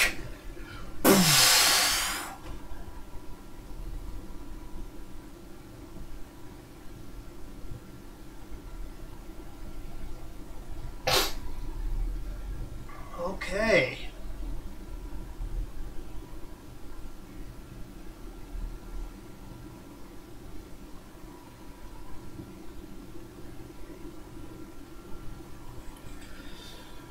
Huh. This is very, very, very new territory for me. I've never seen this shit before. What we got going on in the live chat?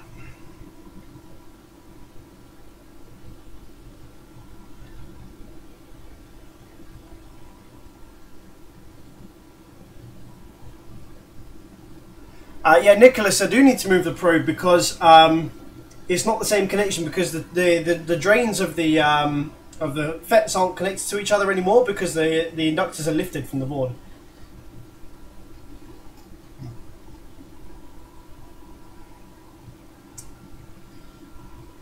See, on the short duty cycle side, it only goes short duty cycle when we enable one from the other side.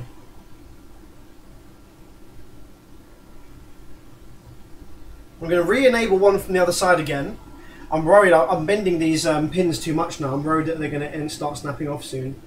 You shouldn't bend these pins back and forward so much. So now I've only got amps 2 and 3 connected, rather than 2, 3 and 4.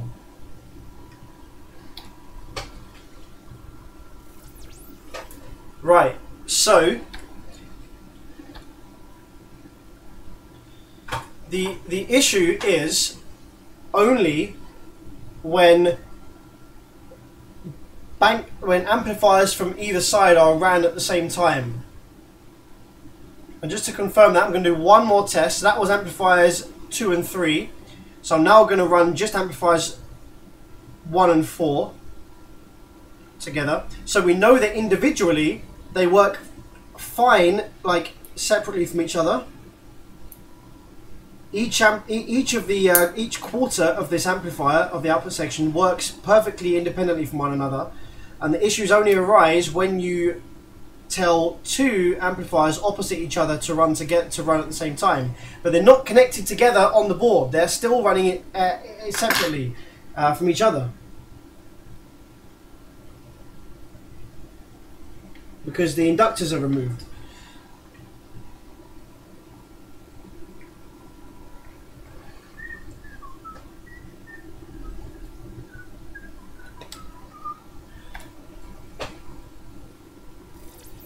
Yeah, so it doesn't matter which ones I put on, right? So it doesn't matter whether I put on 1 and 4 together or 2 and 3 together. The fact that they are on opposite sides of the board, when they are both activated, you get this difference in duty cycle.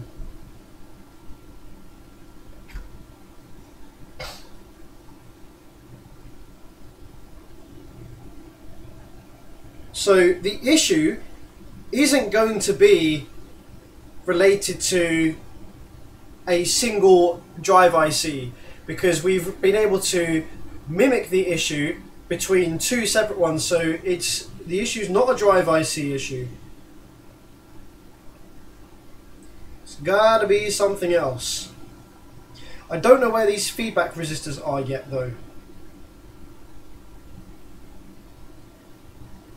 I don't know if they're on the driver board or if they're on the main board, because this is new territory. I've never had to look into something quite like this before.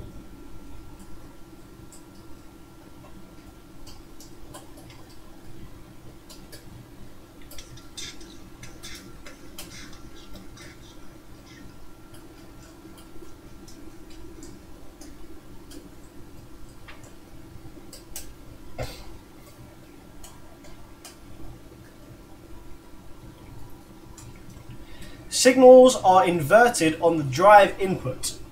Okay, so yes, pin number 1 of the IRS 21844S, or the FAN in this case, is the input, the PWM input for the chip. So that needs to be perfectly inverted. They need to be perfectly out of phase square waves with each other in order for the thing to work properly. So let's turn it on and let's check that they are in fact perfectly out of phase square waves. So I'm going to turn my divide down on my scope so we can see this better. So let's probe pin number 1 of this drive IC, and we need to do this very carefully so as not to wait, what? Why is there DC on? Why is there 5 volts DC on that? I didn't. Oh no, it does. It has. I need to AC couple this. Okay, that's better. Because the ground is referenced to negative rail on these drive ICs. Okay.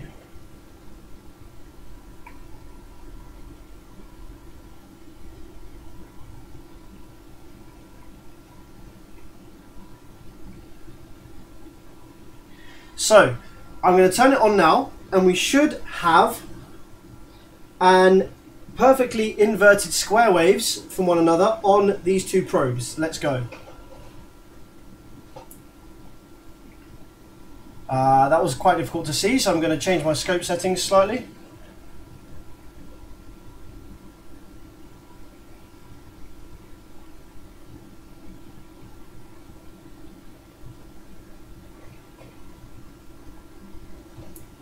Oh, there's a bunch of noise, damn it. Work for me, bugger. I need like 3 hands. 2 to hold the probes in and 1 to change the scope settings as I turn it on. Oh, for fuck's sakes. Trigger, AC couple.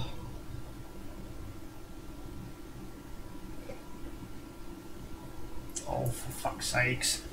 Alright. Let's do it like this.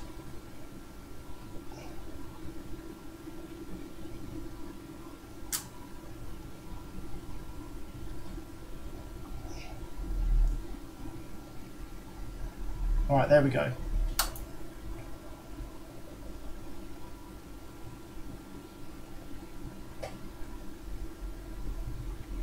Right, okay. There's a problem. Don't they look damn different from one another?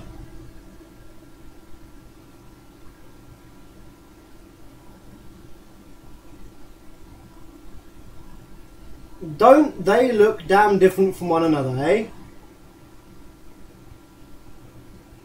They should look the same, but just out of phase from one another.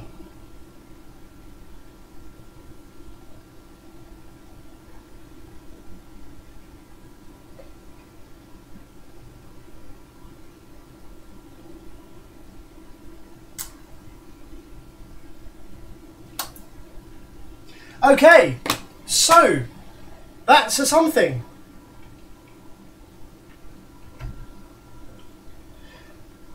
I would say that that is a fault with the 072C and the LM211 then, perhaps. I should be in phase and square, sorry. What were they?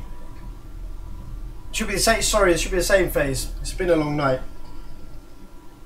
It's the high side and the low side that should be out of phase, right?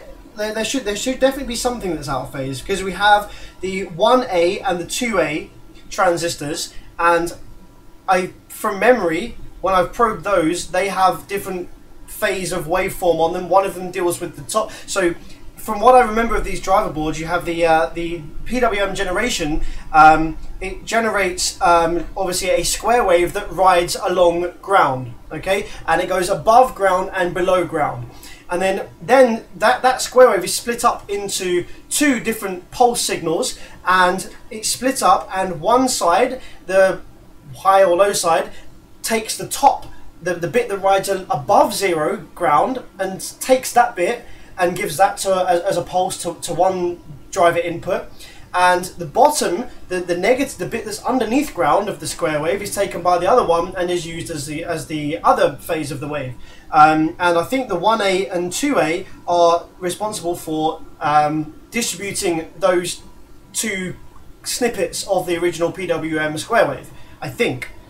But yeah, from memory, looking back at this before, those waves should both look exactly the same, and they don't. And this IC has one input, not two. Okay, well then there's definitely some splitting going on, because the 1A and the 2A, I'm almost certain should have different waves on it. Should have a different wave on it. Let's confirm that. So let's probe the 1A and the 2A. So yeah, let's go over here with the probe. Let's turn number 2 off. So I'm going to probe the 1A first.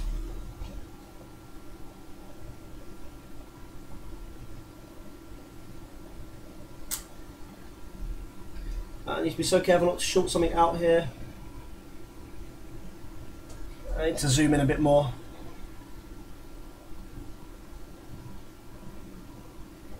Okay. And I need to DC couple.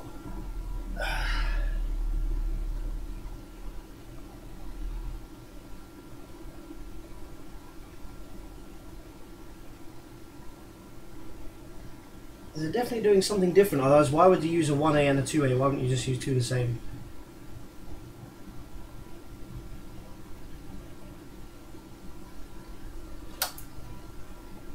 Okay. Alright, well anyway, the fact that the inputs to the ICs are different, okay, so the inputs to the ICs are different, they're not identical, that is probably our issue and what's causing there to be different dead time between these amplifier sections. So the next thing that I'm going to do is try changing the 072C and the LM211, because that's the next most obvious thing on my list of things that might need changing.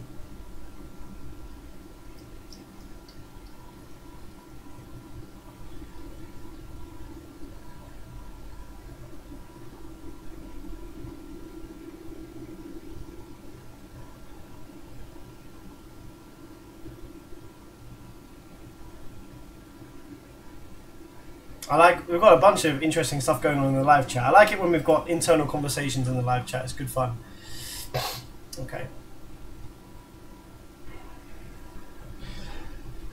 So yeah, next on the list then, let's change the 072C and the LM211.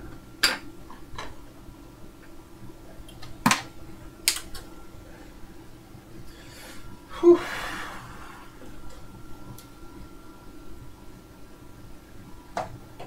Which analog ICs are there two of? So I think they're scraped off the board, but from what I remember, we've got three ICs. We've got a 072C, LM211, and the 393, which is to do with the protection circuit. So I don't think that's not important right now. I don't think.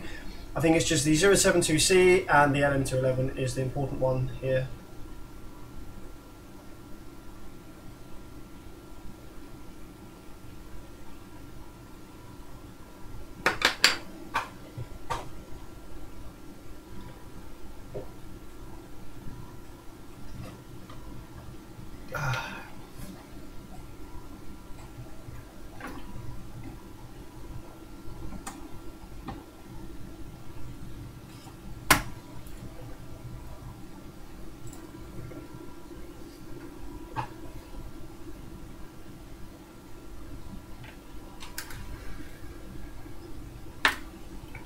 So I don't think anyone got my question earlier. Does anybody know what a theremin instrument is?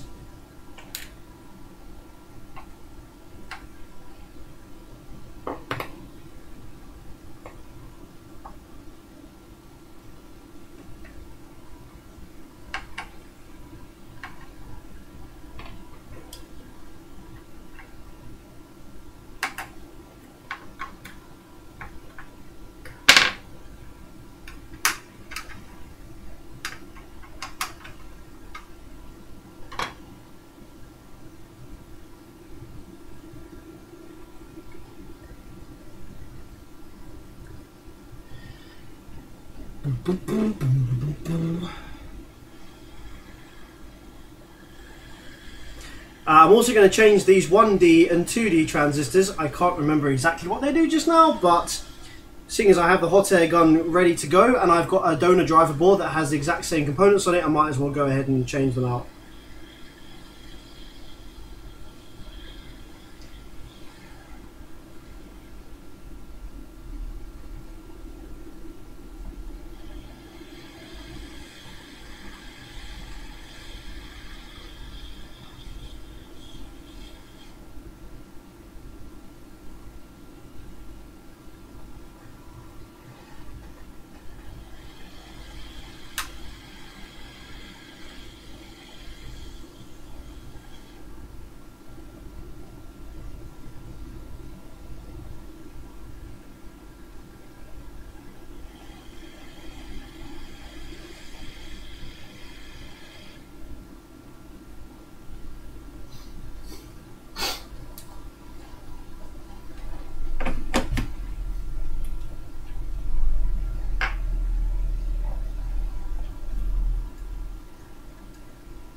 Yeah, so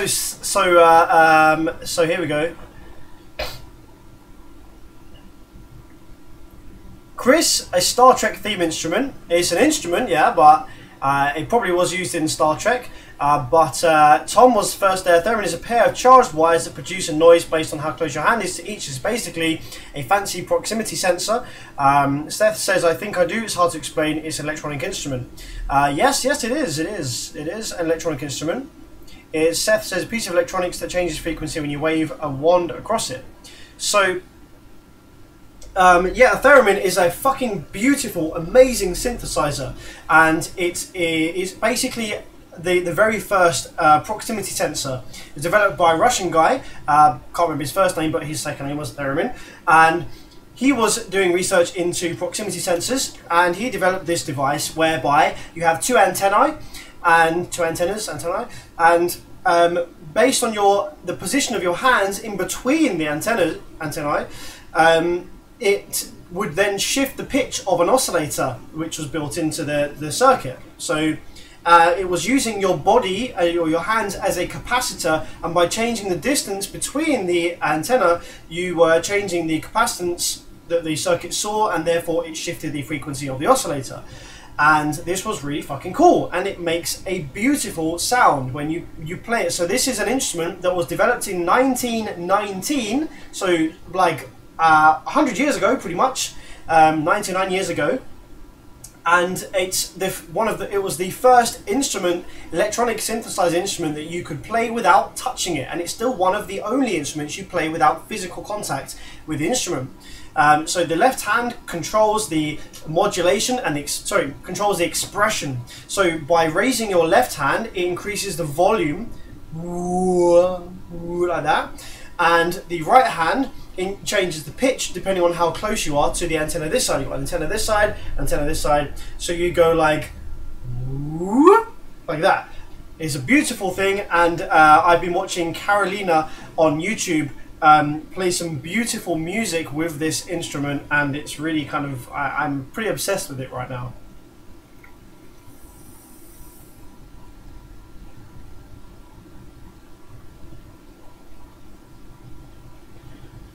It has a similar kind of style of sound and play to a violin in a way, because it has no fixed notes, because you're playing in mid-air. So there's no fixed notes to this instrument, similar to that of a violin, but I guess it's easier on a violin to learn the note positions on the neck or on the fret, on the neck. But on the theremin, obviously it's just based on your muscle memory of your hand positions in midair, which I think is really cool.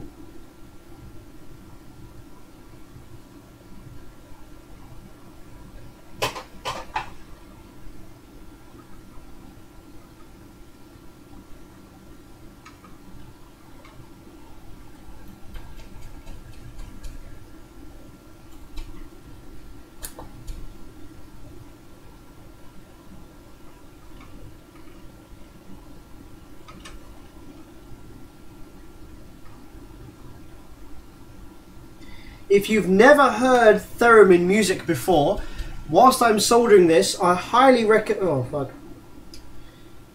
I've lifted a resistor there. This tip's too big. Let me put my small tip on. Whilst I'm fucking around with this, I highly recommend you go to YouTube, which you're already on, and search for Carolina with the C, Carolina, and then theremin, which is Theremin, theremin. Carolina theremin.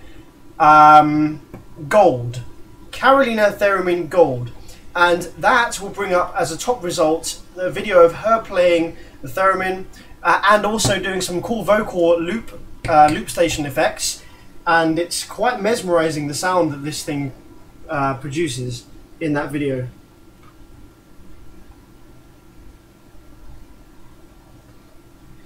And if that video obsesses you as much as it did me, then you also should go and watch one that she did called Rega, or R-E-G-A, I think it is, the way that she spelt the song. Yeah, she wrote a song for the theremin, and it's called Rega, I think, or however you say it. Yeah, and that's a stunning piece of music as well. It's a really cool music video of her dancing around in like a abandoned music venue or something.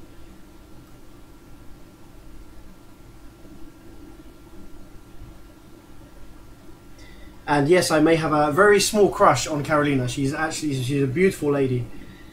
She's very natural. She's very classically beautiful. She's not like a makeup and everything kind of gal. She's a very classically beautiful woman.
Yeah, I'm actually considering buying a theremin just to fuck around with. Also, because with a theremin, there's no limit to the low frequency that you can play on it, provided you have a decent theremin, like the Moog Earth Wave, I think it's called. And you install like an extension chip for the low frequency modulation, the modulator, and you can play super low frequencies like 25, 30 hertz. And so how fucking cool would it be to sit in the doorway of your SPL vehicle and be playing like this crazy bass line in the air with your theremin and doing the hair tricks with it at the same time. Like, that'd be sick.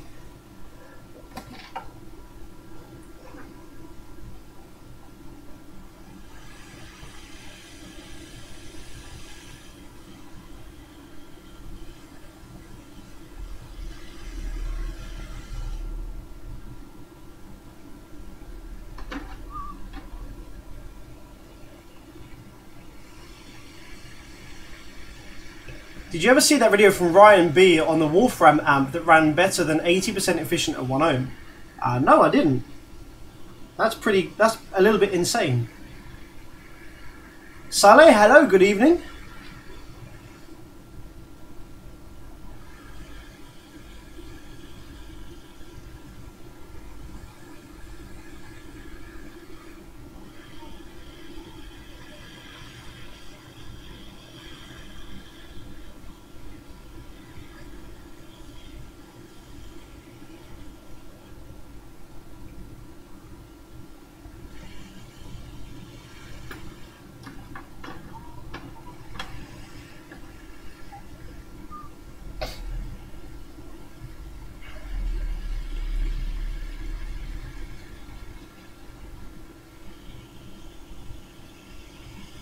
I actually did place a bid on one on eBay, Moog Theremin, the Ether Wave, but I didn't get it. It was up at 200 as a starting price, bidding, and I actually sent an offer of 150 because I'm a bit tight like that, but it actually ended up going for 233, so I did miss out on that.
Okay. Almost ready to rumble with these replaced parts.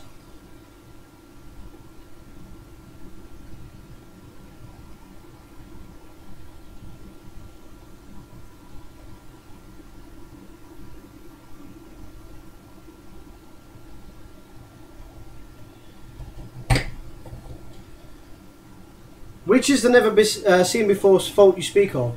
I'm a little bit too far into this now to go ahead and explain it all again and show you. If you can scrub back through this live stream far enough to the beginning, you'll see a brief, like 10-minute explanation as to what the fault is, and then we have kind of got a bit further with it. We haven't got any further to fixing it, but we have actually found what the source of the problem is.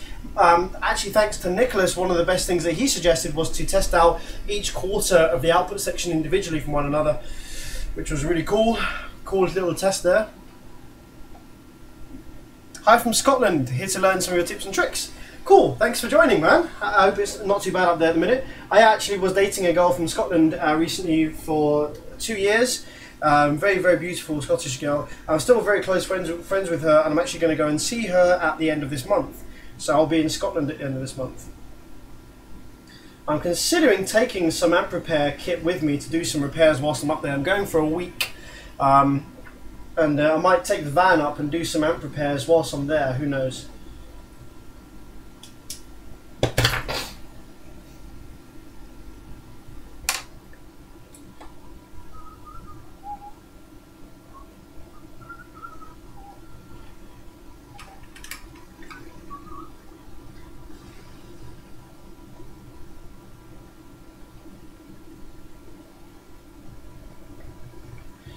Okay, cool. So that's the LM211, the 072C, and the 1D and 2D transistors replaced in the middle section. So let's put this back and see if that has improved our situation or nah.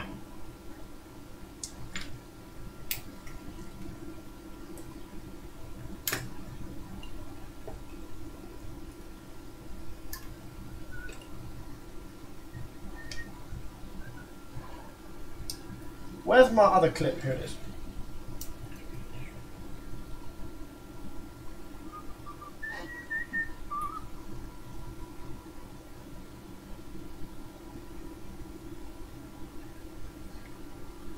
Yeah, the only problem with leaving home with my kit is it takes so long to pack up and put back in.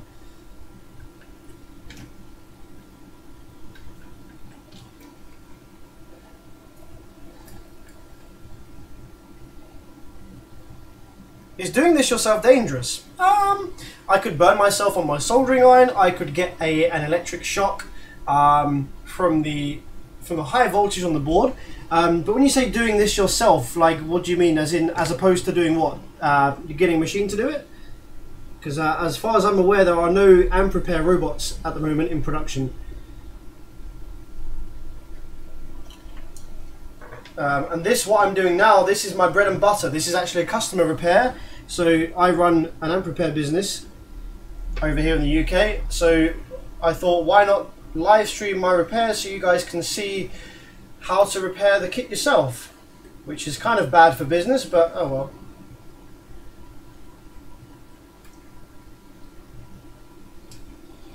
If anything, I think these videos showcase how difficult it is to repair this stuff yourself. And for a lot of people that aren't necessarily as technically minded or don't have the time or the patience to learn it, it probably puts them off actually trying to repair it in the first place. Okay, cool. So let's give this a go.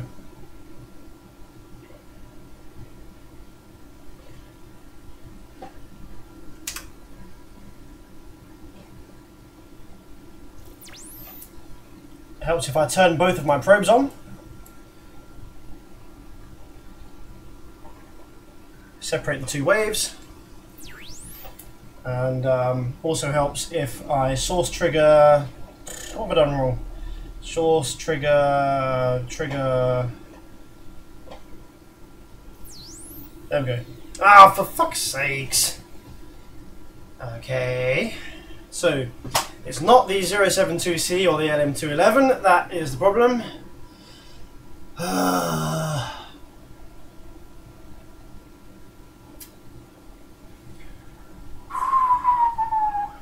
Okay.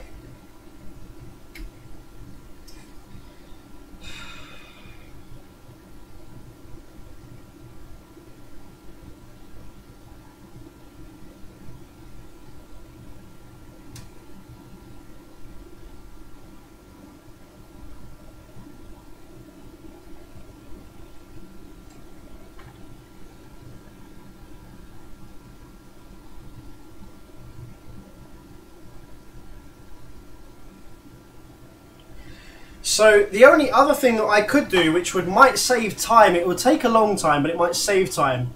So you know how I've got these two driver, this might be too zoomed in. So I've got these two driver boards, okay? This top one is the one that came with the amplifier that is damaged. This one is a brand new driver board. They are the same driver board, but they are different sizes and they have slightly different pin configurations here. So if there is a dodgy component on my original driver board, but it will take me a million moons to find out where it is, I could take my donor driver board here and just swap out every single component on it for one on this driver board.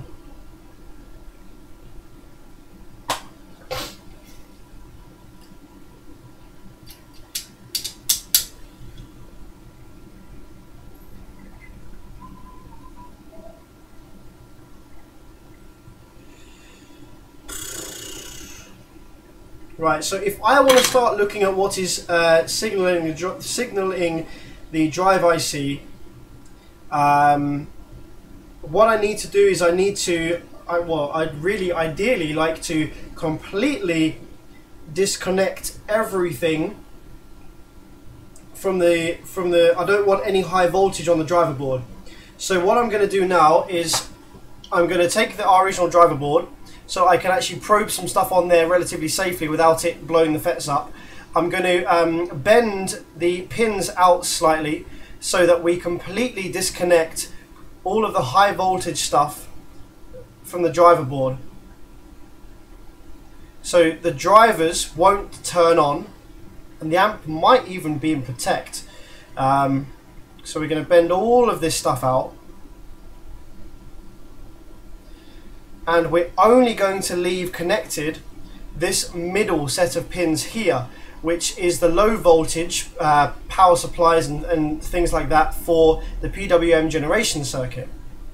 So by doing that, I should be able to put that into the board like this, and I should be able to probe around on the driver board, because that's the thing, if your probe slips and your MOSFETs are connected and it sends a spike to the MOSFETs, and it's bye-bye fets. So I really don't want that to happen. So if I do like this and disconnect all the legs for the high voltage stuff going into the driver, so this is actually going to turn the drivers off, they're not going to have their power supply. So we're just going to be feeding our PWM generation circuit with power, and I'm going to try and trace the PWM to the drive ICs and see where it's going through and what's causing it to be a bad shape, etc, etc. So let's go ahead and try some of that now.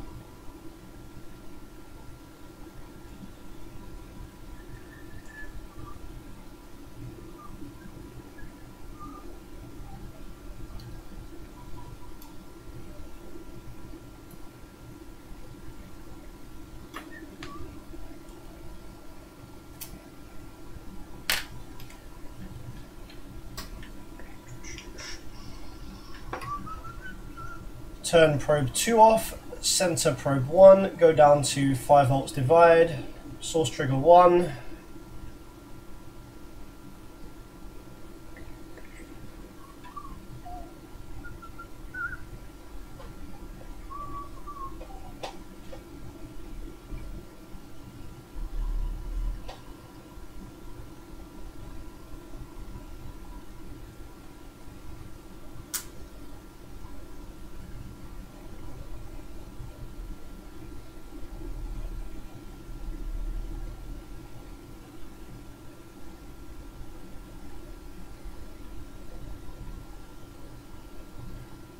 Okay.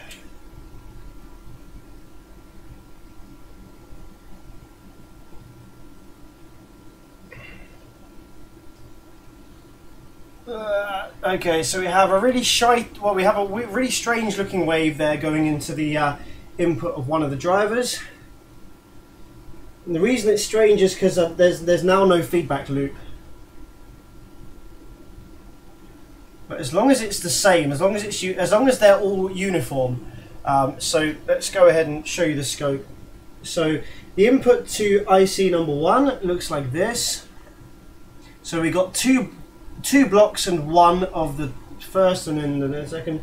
It might actually be better for me to feed this thing with a square with an audio signal, because then this square wave will become the frequency that I input into the board.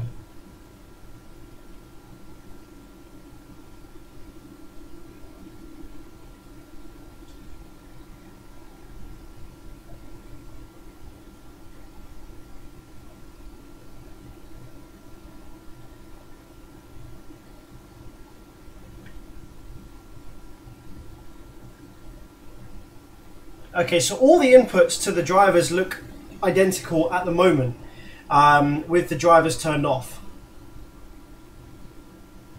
And they weren't looking identical when the drivers were turned on, were they? Really what I need to do is I need to be probing this whilst the whole thing is running, whilst the fets are running.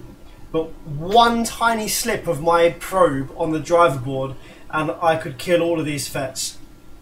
So I fucking hate probing the driver board when it's on. It's my worst nightmare. Fucking hate it.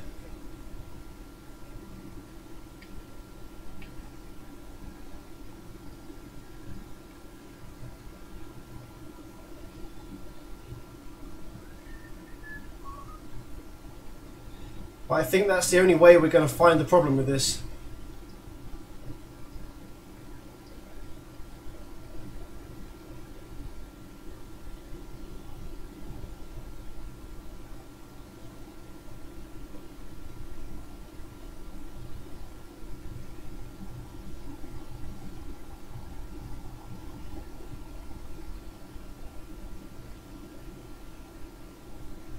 Solder short test leads to a couple of fets. Huh? How do you mean?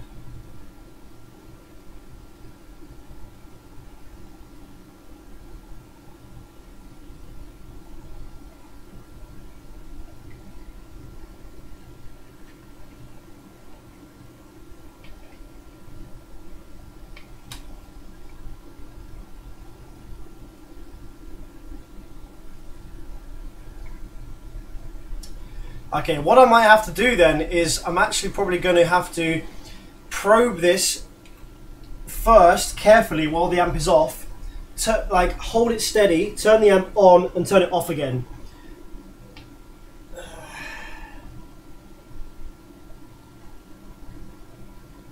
Because otherwise if I slip with my probe whilst it's on, it's game over. Risky business.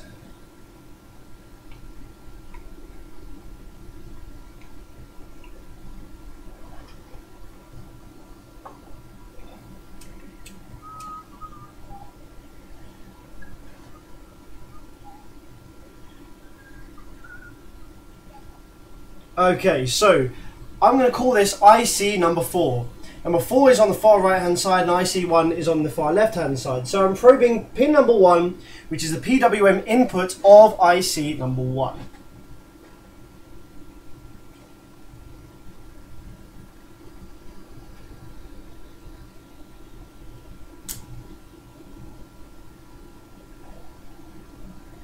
Looks a little bit shitty. Let's store this to memory. So let's go ahead and store that trace to memory. So I'm going to go to trace, memory 1, save to memory 1. Okay? And I'm going to go ahead and turn that trace on so that it's always there on the screen. Now I'm going to move the position of this down out of the way a little bit. Actually, no, fuck it. Let's leave it where it was. And let's probe the input of IC number 2. Sorry, IC. I'm going backwards, aren't I? From 4. So we just did 4. So let's probe the IC input of number 3.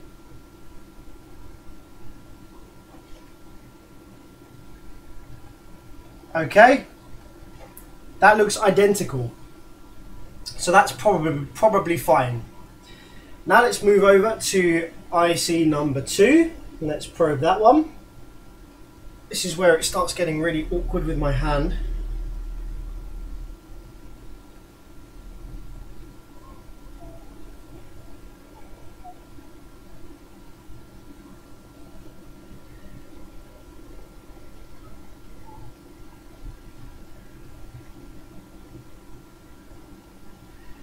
Awkward and scary.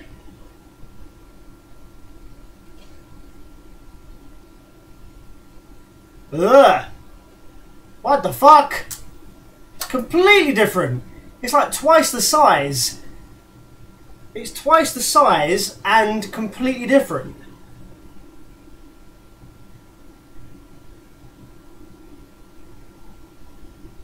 So which one is wrong?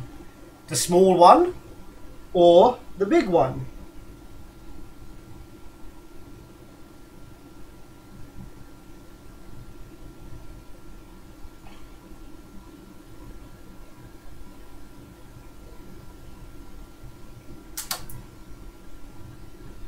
Yeah, so H1 Nicholas at Bevid's problem.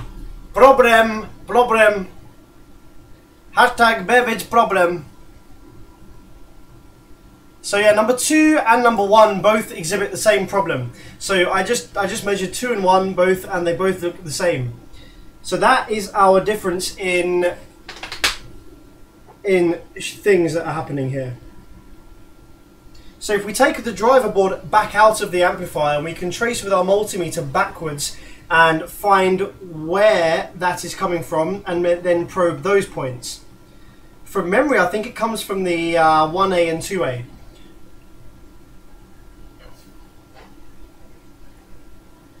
So let's actually probe 1A and 2A. So I'm going to get rid of this trace on the screen here. Trace memory off.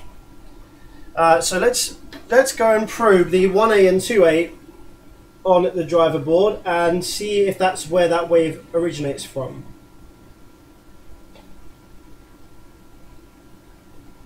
Okay, possibly. So yeah, it looks like we've got on pins 1 and 3 of the 1A, it looks like this. And if we go to the 2A over this side, without electrocuting myself,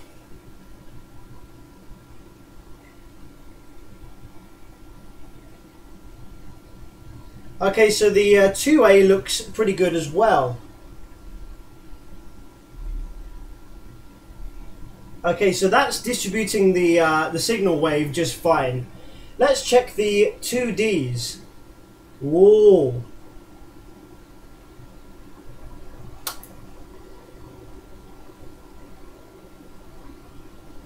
Is your bench clean under the board? Yes, very clean.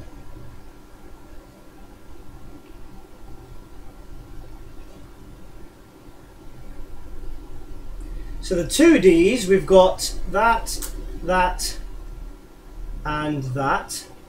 And over this side, on the 2D, we've got that, whatever the fuck that is, that, and that. Okay, so the problem wave starts on pin 2 of the 2D over this side.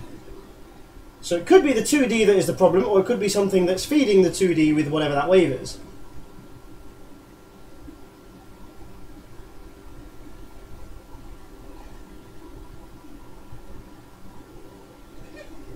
So just so you guys can see the bits that I'm talking about there.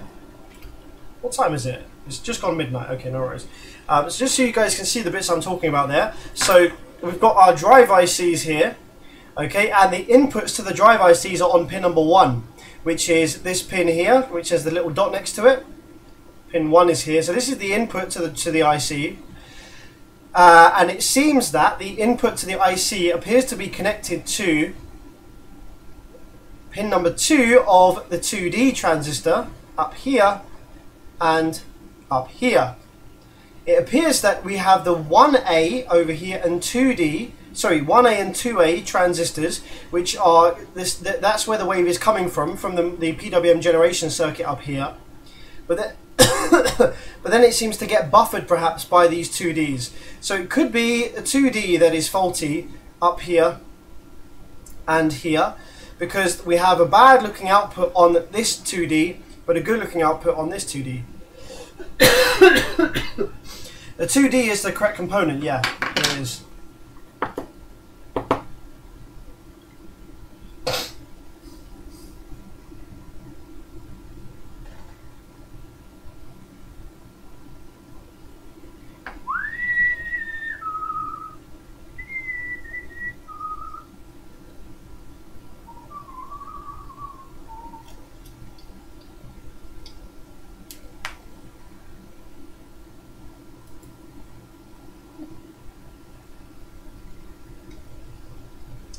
So it's either a resistor value that's wrong, or it's the 2Ds that's bad. So let's go ahead and check some resistor values up here on the top of the board.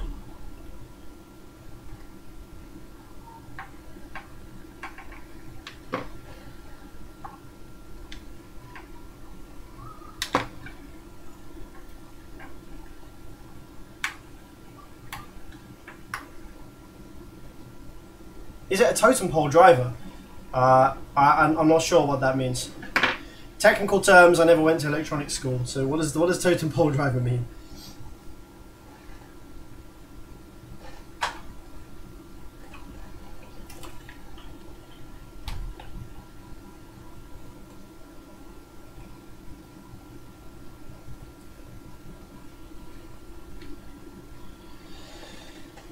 So there's some resistors around this section of the board. So we've got 820,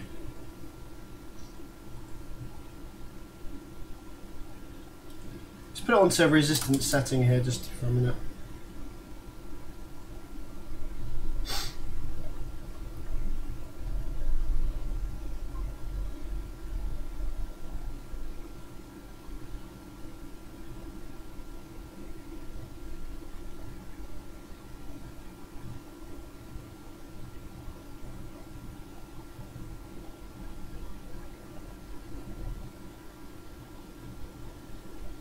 Ah, there we go. Hang on a minute. There's a difference here. There is a difference. I think I might have found it.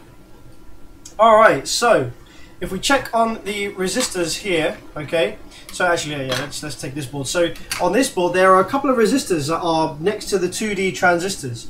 So we've got this resistor here, which appears to be a, what is it, 800 ohm, roughly there or thereabouts. The light is terrible in here, but my multimeter is just like blinded. So yeah, this resistor appears to be like 817 or something, and if we measure that one on the other side of the board, we also have the same resistance. Okay, so now let's go ahead and crank that up a bit, and let's measure the resistor which is next to that on the good side. Oops, wrong one. 2.35. Okay. And that is 2.35.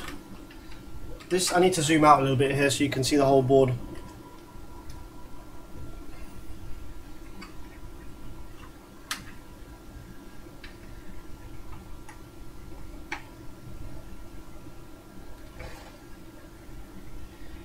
So that's 2.335, 2.36.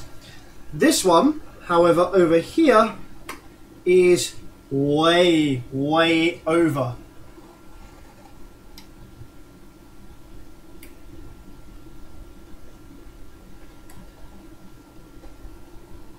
So I think that resistor's gone open.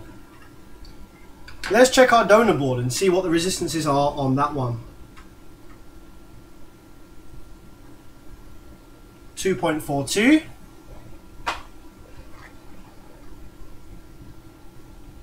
2.42. Well, there we go. There's a difference. There is a resistor that's not reading correctly. So that could be our problem. We have an open resistor on the driver board. So let's go ahead and replace those resistors. I'm going to swap all 4 of them out just to be on the safe side, because they obviously got, you know, got in some shit up there. So let's replace all 4 of those resistors and see whether it sorts itself out. There probably is a number written on it, but these are so small. 242. So it's 24, so it's 2,400 ohms it should be. 2.4 kilo ohms.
Okay.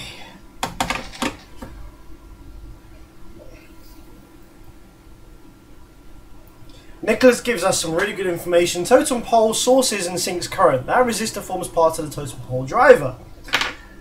Okay, that's a lesson there from Nicholas. Didn't know that. So that's pretty interesting. I might have to go and do some reading on totem pole circuits now, so I understand that a bit better.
Okay, and I'm also going to go ahead and check the rest of those resistors around that area, because I don't trust that for shit now. Let's go ahead and check the rest of these. So we should have, take our good board here, we should have over this side, we should have, it will stay still, more than 20k. Should have about 100k over this side there, and this one should be about 90k by the looks of it.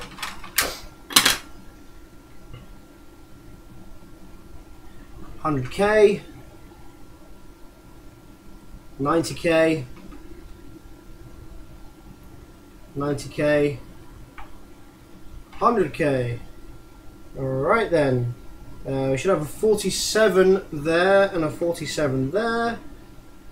Alright, let's see if that's made any difference then.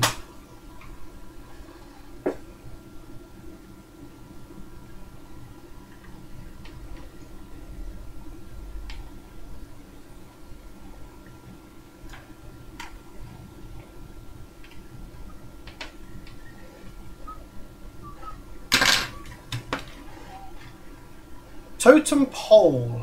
Totem pole.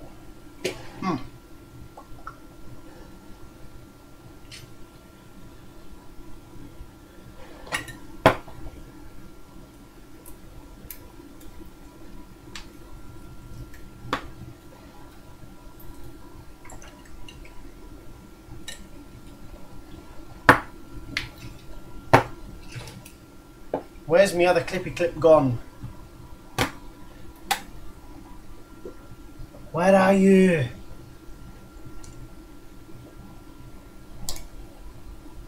Are you on the floor?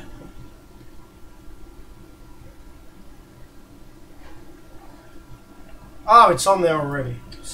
Idiot. Okay, so now we've replaced the resistor that appeared to be open. Let's go ahead and power it back on and see whether the dead time is still wrong or if it's now the same. I'm really hoping that this is the same now, because this is one of the last ideas I have. But we are making progress and we are finding problems, so that's good. As long as we're always finding problems, then that's always good. Alright, let's give her a crack, give her a whirl, see what happens. Oh! Boom! In your face! That was perfect! They were in phase because it looked like one trace and there was nothing wrong with that. That looks really fucking good. Okay. Boom. So I should be able to reconnect the inductors and that should work fine now.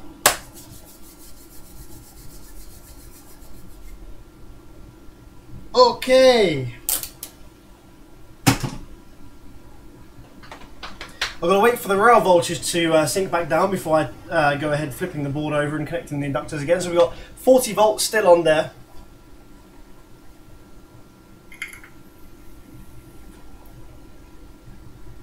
Is Matthew Stanley still watching this? Holy shit, that's a big name. Lakers Fathers of Base RC GVL 13 Downer. Hi.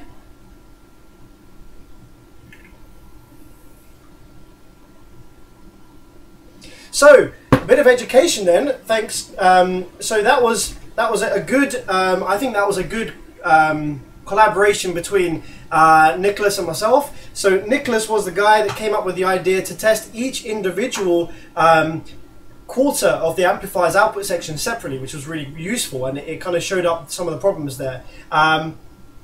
We looked at the input of the input wave to the drive IC. So the 21844S or the FAN7939 pin number 1 is the PWM logic input pin, and so these, thanks to Nicholas, he told me that these have to be identical, and that would make sense. And having looked at my LW audio amplifier board down there, just to confirm that in my own head that the two sides needed to be the same dead time between the two waves, that confirmed that for me as well, so that there might be a problem there. So having probed the input pins to these drivers, there did seem to be a difference between the waves. They were different shapes and they were different amplitudes, which was a problem. So that got us looking back to find out where is the input connected to elsewhere on the board here. It turned out it was connected up to these 2D transistors, one up here and one up here. The 2D transistors themselves were perfect. However, Nicholas suggested that because this is the totem pole circuit thing, that there's some resistors next to them that form part of the totem pole circuit. I checked the resistors next to them and we found one resistor that was supposed to be 120, no, what was it? Supposed to 240k, I think it was. What was it? Yeah, it was a 2.4k. It was a 2.4k that was open, and therefore it was not doing the right thing with the circuit, and that was forming part of the input wave to the drive IC. And so if it was screwing up the input wave to the drive IC on a pair of drive ICs over here, then that would have changed the drive wave to the FET, which would have changed the output wave of the FET. So when all the amplifiers run together, they were fighting each other and causing rail voltage to sink through the FET.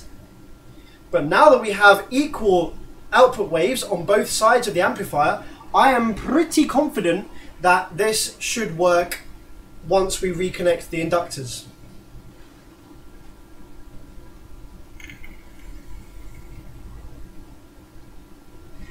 Laker said, I'm new to this channel and Bay said under construction. Man, well, I hope your construction goes really well. It's always the best part of bass and audio is the learning part, and you never stop learning. I never stop learning. I learned a hell load of crazy shit this evening.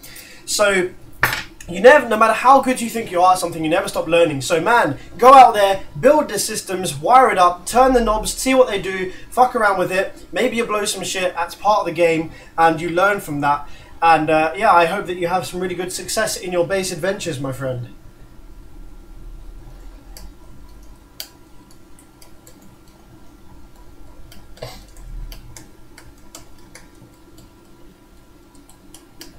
So, okay, I think the rail voltage has sunken down low enough now for it to be safe for me to, yes, that's disappeared very nicely. So, now let's remove all our probes, let's reconnect the inductors to the board and see if the thing comes to life. Let's change my soldering iron tip over to my large one for large dealings.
Ermachoose, man, good question. Ermachoose says, it's strange to lose a resistor without other components dying. Well, that's the thing. What you guys didn't get to see is the other components were actually dead. So on this driver board here, I started this amp repair this evening really quite far in. I thought I was quite close to finishing it and I wanted to show you guys the issue that I was having, but I was actually quite far from finishing it, so it made for a good live stream.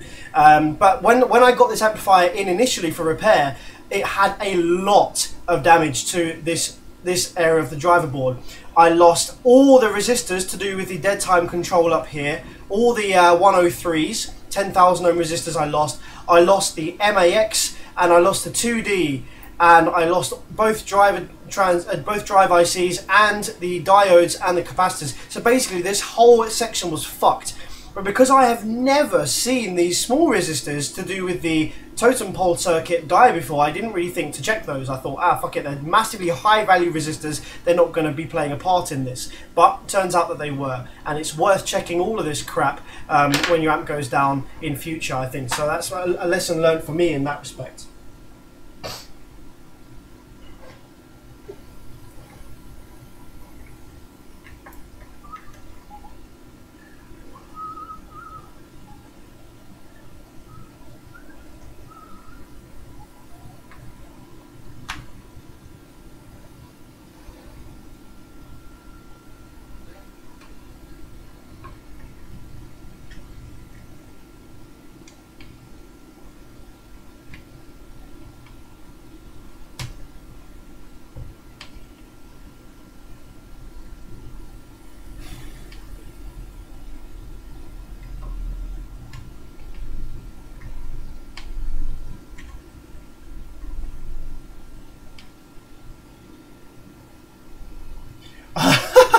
Unknown user, what's going on here? I just joined in. Oh man, you missed out on all the fun.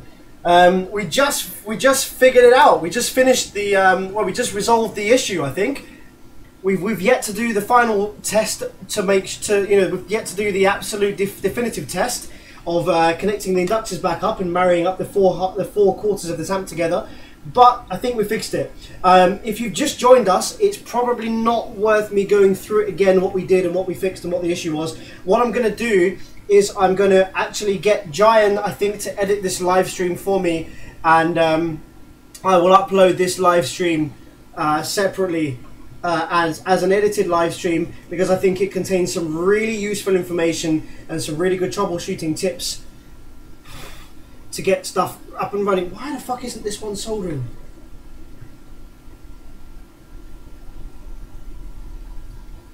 What sort of vape juice do you have there? At the moment, it's a juice called Wrigley's. Wrigley's, which make Wrigley's is a company that make chewing gum. So it's like a peppermint, or I think it's a spearmint. I think it's a spearmint vape. So it's quite refreshing, quite cool, quite nice. I generally like my cakey flavors. I'm a bit of a cakey vapey guy, but it's quite nice to have the cool, refreshing vibe from the spearmint once in a while.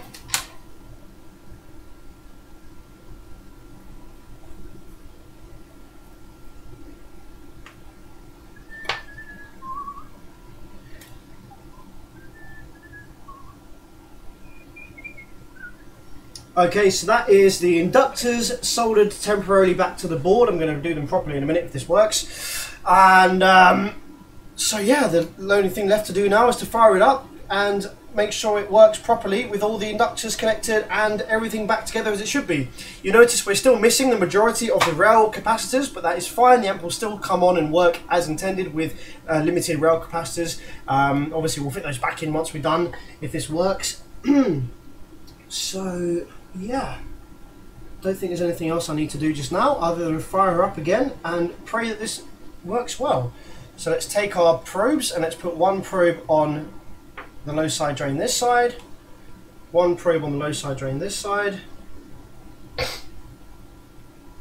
bit of power. Okay guys, ready?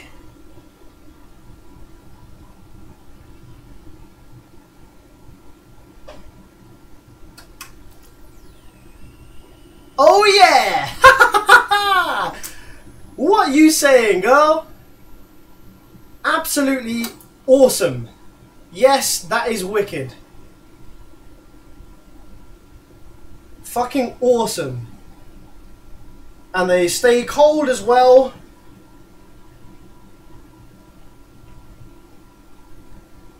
Awesome. I'm happy with that. That is a repair. That is a fucking wrap.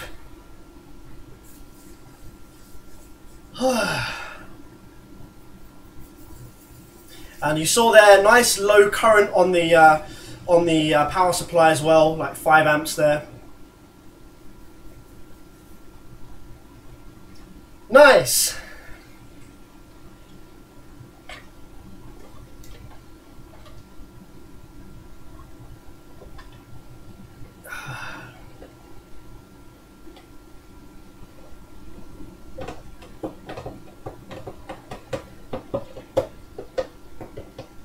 So that was 3 hours and 15 minutes I think I've been live for now.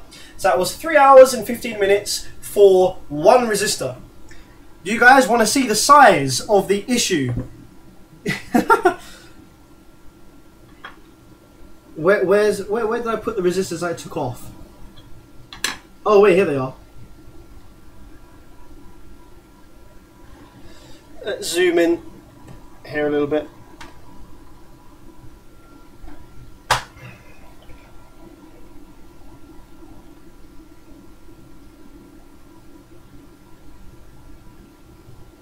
Okay, guys. That is the size of the problem that caused me to spend 3 hours doing this amplifier repair. That's what I want the camera to focus. Focus on my finger, damn it. There we go. This tiny little thing, okay, if you'd have hooked up the amplifier to the car with the new fets in and everything and tried to turn it on, the whole fucking thing would have burst into flames. Not kidding. That is not a joke. The amplifier output section would have fucking exploded if you had put this in a car with this faulty resistor on the driver board. Just by changing that faulty resistor on the driver board, have we turned an exploding amplifier, a ticking time, you know, a fucking booby-trapped amplifier, into a fully functional bass amp. Just that tiny fucking thing. That is what would have caused the amplifier to explode. How mental is that?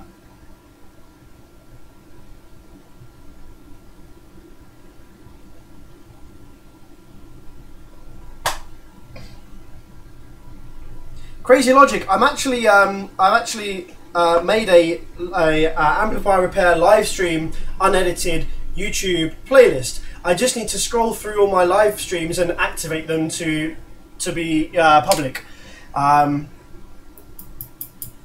So what I'll do is maybe after this stream I'll scroll through my my video list, and I will go ahead and I will make public all of my old live streams, and I'll put them all into a playlist so you can watch them. The only problem with the live streams is the videos are like, some of them are like 4, 6, 8 hours long. So that's why I hadn't been activating them, because it makes my channel look really daunting. If someone's new to my channel and they go and look at all my most recent videos and they're all like 8-hour live streams, they're like, oh fuck, where do I start? You know. But I thought if I make different playlists, then at least I can make a playlist for long amp repairs. I can make a playlist for woofer test videos, promotional videos like for digital designs, excursions, stuff like fancy showcasey stuff. I can make a playlist for videos of my van, etc. So that's probably what I'll do next. I'll public all the streams and you can see all of them once again. If you're ever bored and need something to do of an evening, then and if I'm not streaming at the time, then just hook up one of my old streams, and yeah, you can see them all there. Oh, Matt Stanley is still here. Oh, nice. So yeah, this amplifier actually belongs to Matthew Stanley in the live chat. So we have our customer watching live for the repair on this one, and yeah, glad to say that we have a successful finish. Unfortunately, Matthew, not the cheapest of repairs. This amplifier repair is not going to be the cheapest of repairs because of how much was wrong with it. I did a lot of work on this before I started my live stream this evening, which you can see hints of on the circuit. Stuff that I've repaired and replaced prior to starting the live stream. I started the live stream with the intention that I would be able to fix it very quickly, like in half an hour, and it would be a quick little stream on what this issue is and how to fix it.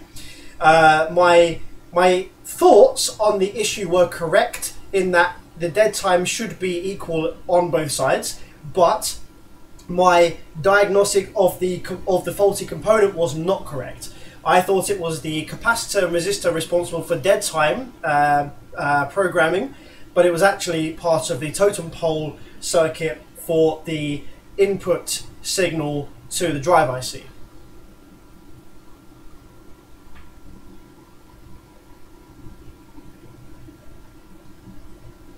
How many viewers do we have right now?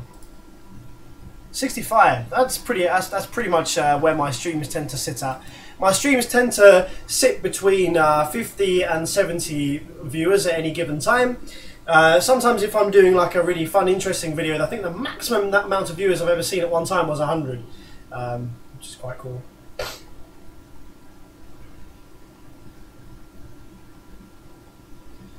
So yeah, if you guys, I'm going to lock off the stream in a minute, but if you guys have got any questions, hit me up now, and I'll answer them before I make a move off to my bed.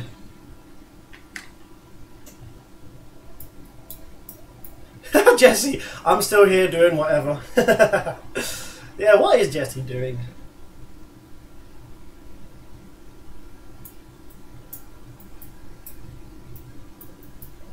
Brian says that I'm the Miyagi of Amplifier, whatever that is.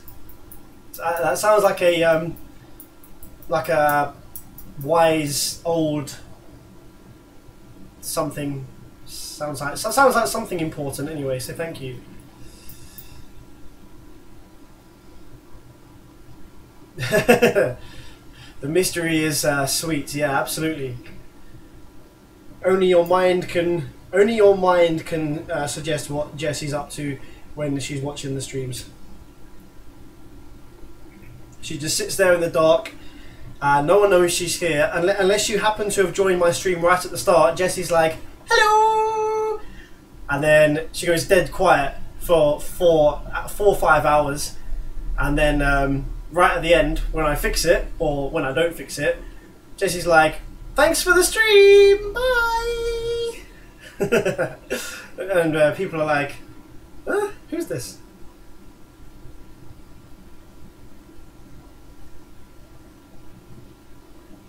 Bass Blaster says, "I missed the stream. What issue did the resistor cause exactly?" A very quick explanation. The resistor, I don't know the exact function of the resistor, only what Nicholas told me, because that is a part of the circuit I've never dealt with before.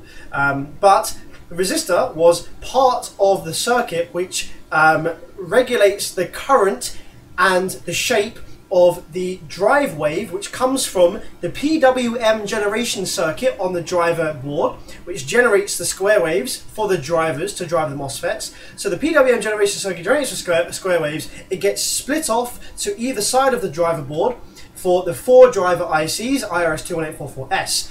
The drive IC has the input of the logic PWM square wave on pin number 1. That is coming from a small transistor which is labeled 2D, and that's buffered by the 2D, and there are a couple of small resistors surrounding the 2D transistor that form part of what Nicholas called a totem pole circuit, which regulates current and it affects the shape of the wave going into the driver IC. So that resistor was open, which means that it wasn't doing its job and it was affecting the shape of the wave going into the drive IC onto the logic input pin, which was then affecting the drive wave going to the MOSFET gate, which was then affecting the class D switch wave on the back of the MOSFET on the drain of the FET. And so what happened is you had half of the amplifier was running the correct shape of wave, and the other half of the amplifier was running the incorrect shape of wave. So when you put the two together, the one that was running the incorrect shape of wave was was causing the rail voltages to completely discharge through the FETs. So yeah, because the waves were the wrong shape, so like half the FETs were staying on half the time. So yeah, one half of the board was staying on and the other half was staying off, which meant that the side that was turned off was getting dumped all the rail voltage. So that tiny resistor was responsible for potentially exploding the whole output section if you did try to turn this on in a vehicle. But luckily, with myself and with Nicholas's help, we were able to locate the small resistor, replace it, which cleaned up the shape of the wave on both sides, which meant that the two sides of the amplifier were producing the same shape wave. So when we put them together through the inductors, it worked beautifully.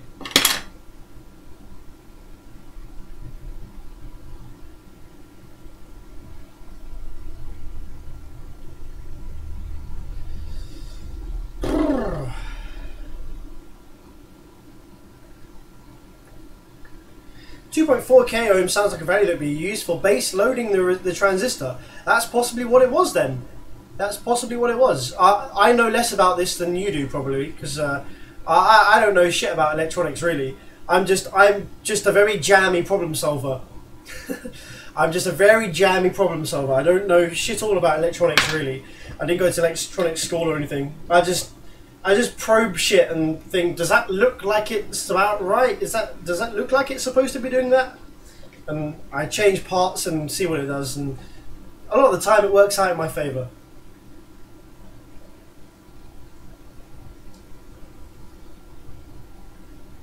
You sure put a smile on my face. I can admit listening to your streams while completing any task is very relaxing.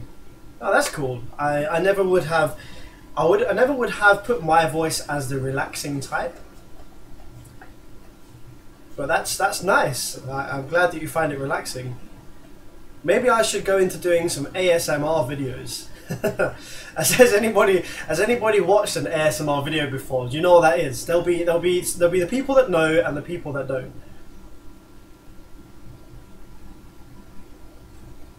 For the people that don't know what it is or don't experience it, it's fucking weird.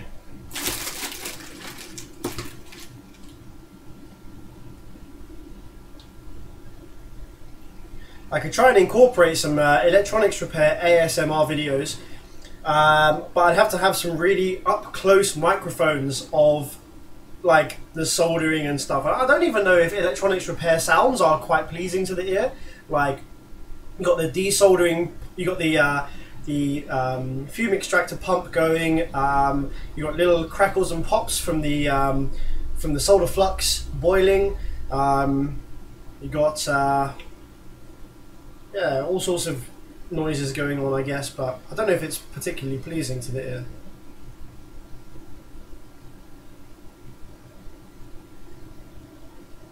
Tom says, I can ASMR. I did one of grass waving in the wind. Oh wow, cool.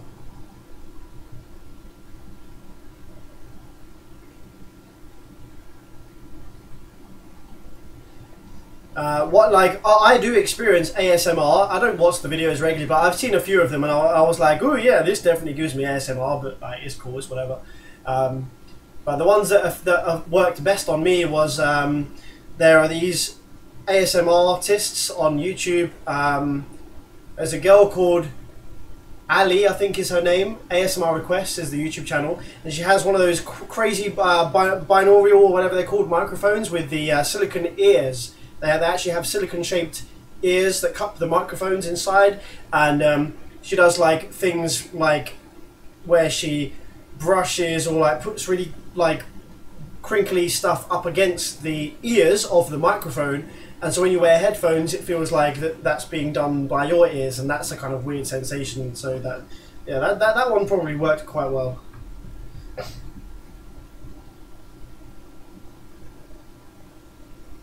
When you turn the amps on, I can hear high frequencies from the power supply.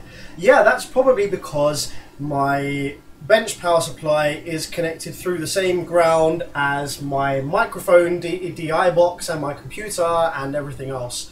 It's all sharing a ground, and so what you're essentially hearing when I turn the amplifier on through your speakers when you're watching my videos is you're watching my computer's but the microphone input is picking up the same kind of thing as alternator whine when you have in your car. So when you turn your amp on, you get alt whine or you get like Class D shit noise coming from the amplifier. That's the same thing that I've got going on here. When you guys hear a whizzing noise or like a whee or something when I turn the amplifier on, that's the same phenomenon as alternator whine in a vehicle. It's a ground that's moving. It's a signal which is placed on the ground path that that my microphone's ground is using as reference for the signal, so the signal moves in relation to the ground as well.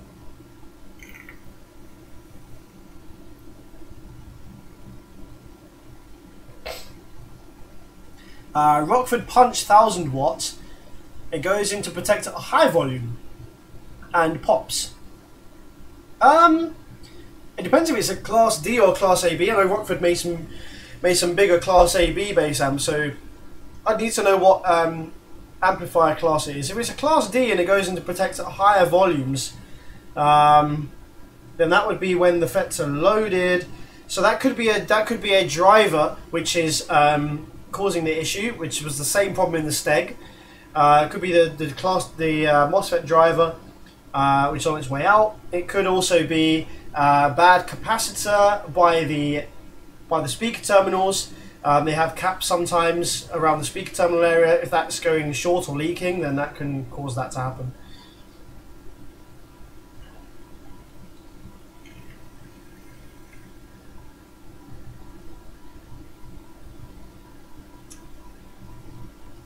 I don't get how listening to somebody eat potato chips is appealing. Oh, yeah, no, so I don't get that either. Like, there's a lot of eating ASMR videos, I can't stand the noise of someone eating. Like, no, I don't. It creeps me out. I'm like, I don't know. Like, it makes me feel weird. I don't like. I don't want someone's microphone by their mouth and then them to be eating shit, and I don't want to listen to that. That's gross. But if that works for you, then who am I to say don't watch it and whatever? It's cool. Like, you know, each to their own or whatever. Each to their own. But I personally do not understand the eating ASMR. It makes me feel strange.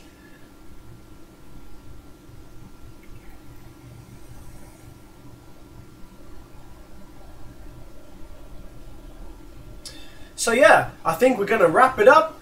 We're going to wrap it up for this evening. Yay! Successful amp preparing. Thanks for sticking with me for this amp prepare, and I will get Giant to edit this big ass video so you guys can watch it back if you missed it and see all the crazy stuff that we tried to make this thing work and what it ended up being. So yeah, pretty cool evening, I think. Thank you very much for tuning in. Have a good evening. Oh, my DDZ4s are in the fucking UK. I will go and pick them up on Friday. So I'll be taking my DSLR camera with me to Cambridge on Friday, and I'll be videoing the unboxing of my DDZ4s. We're going to do some free air testing, and I'm going to video how the fuck we put them in my van, because that is going to be a massive challenge and very fun video, because we're going to have to unbolt the motors, screw the baskets down to the enclosure, and then put the motor back on the woofer and bolt that down whilst it's in the box. Yeah, I know. That's going to be a super funny video because it's a nightmare. So stay tuned for that. And that will be uploaded in a couple of weeks' time, I imagine. So until then, take it easy. Thanks for watching. Have a good evening.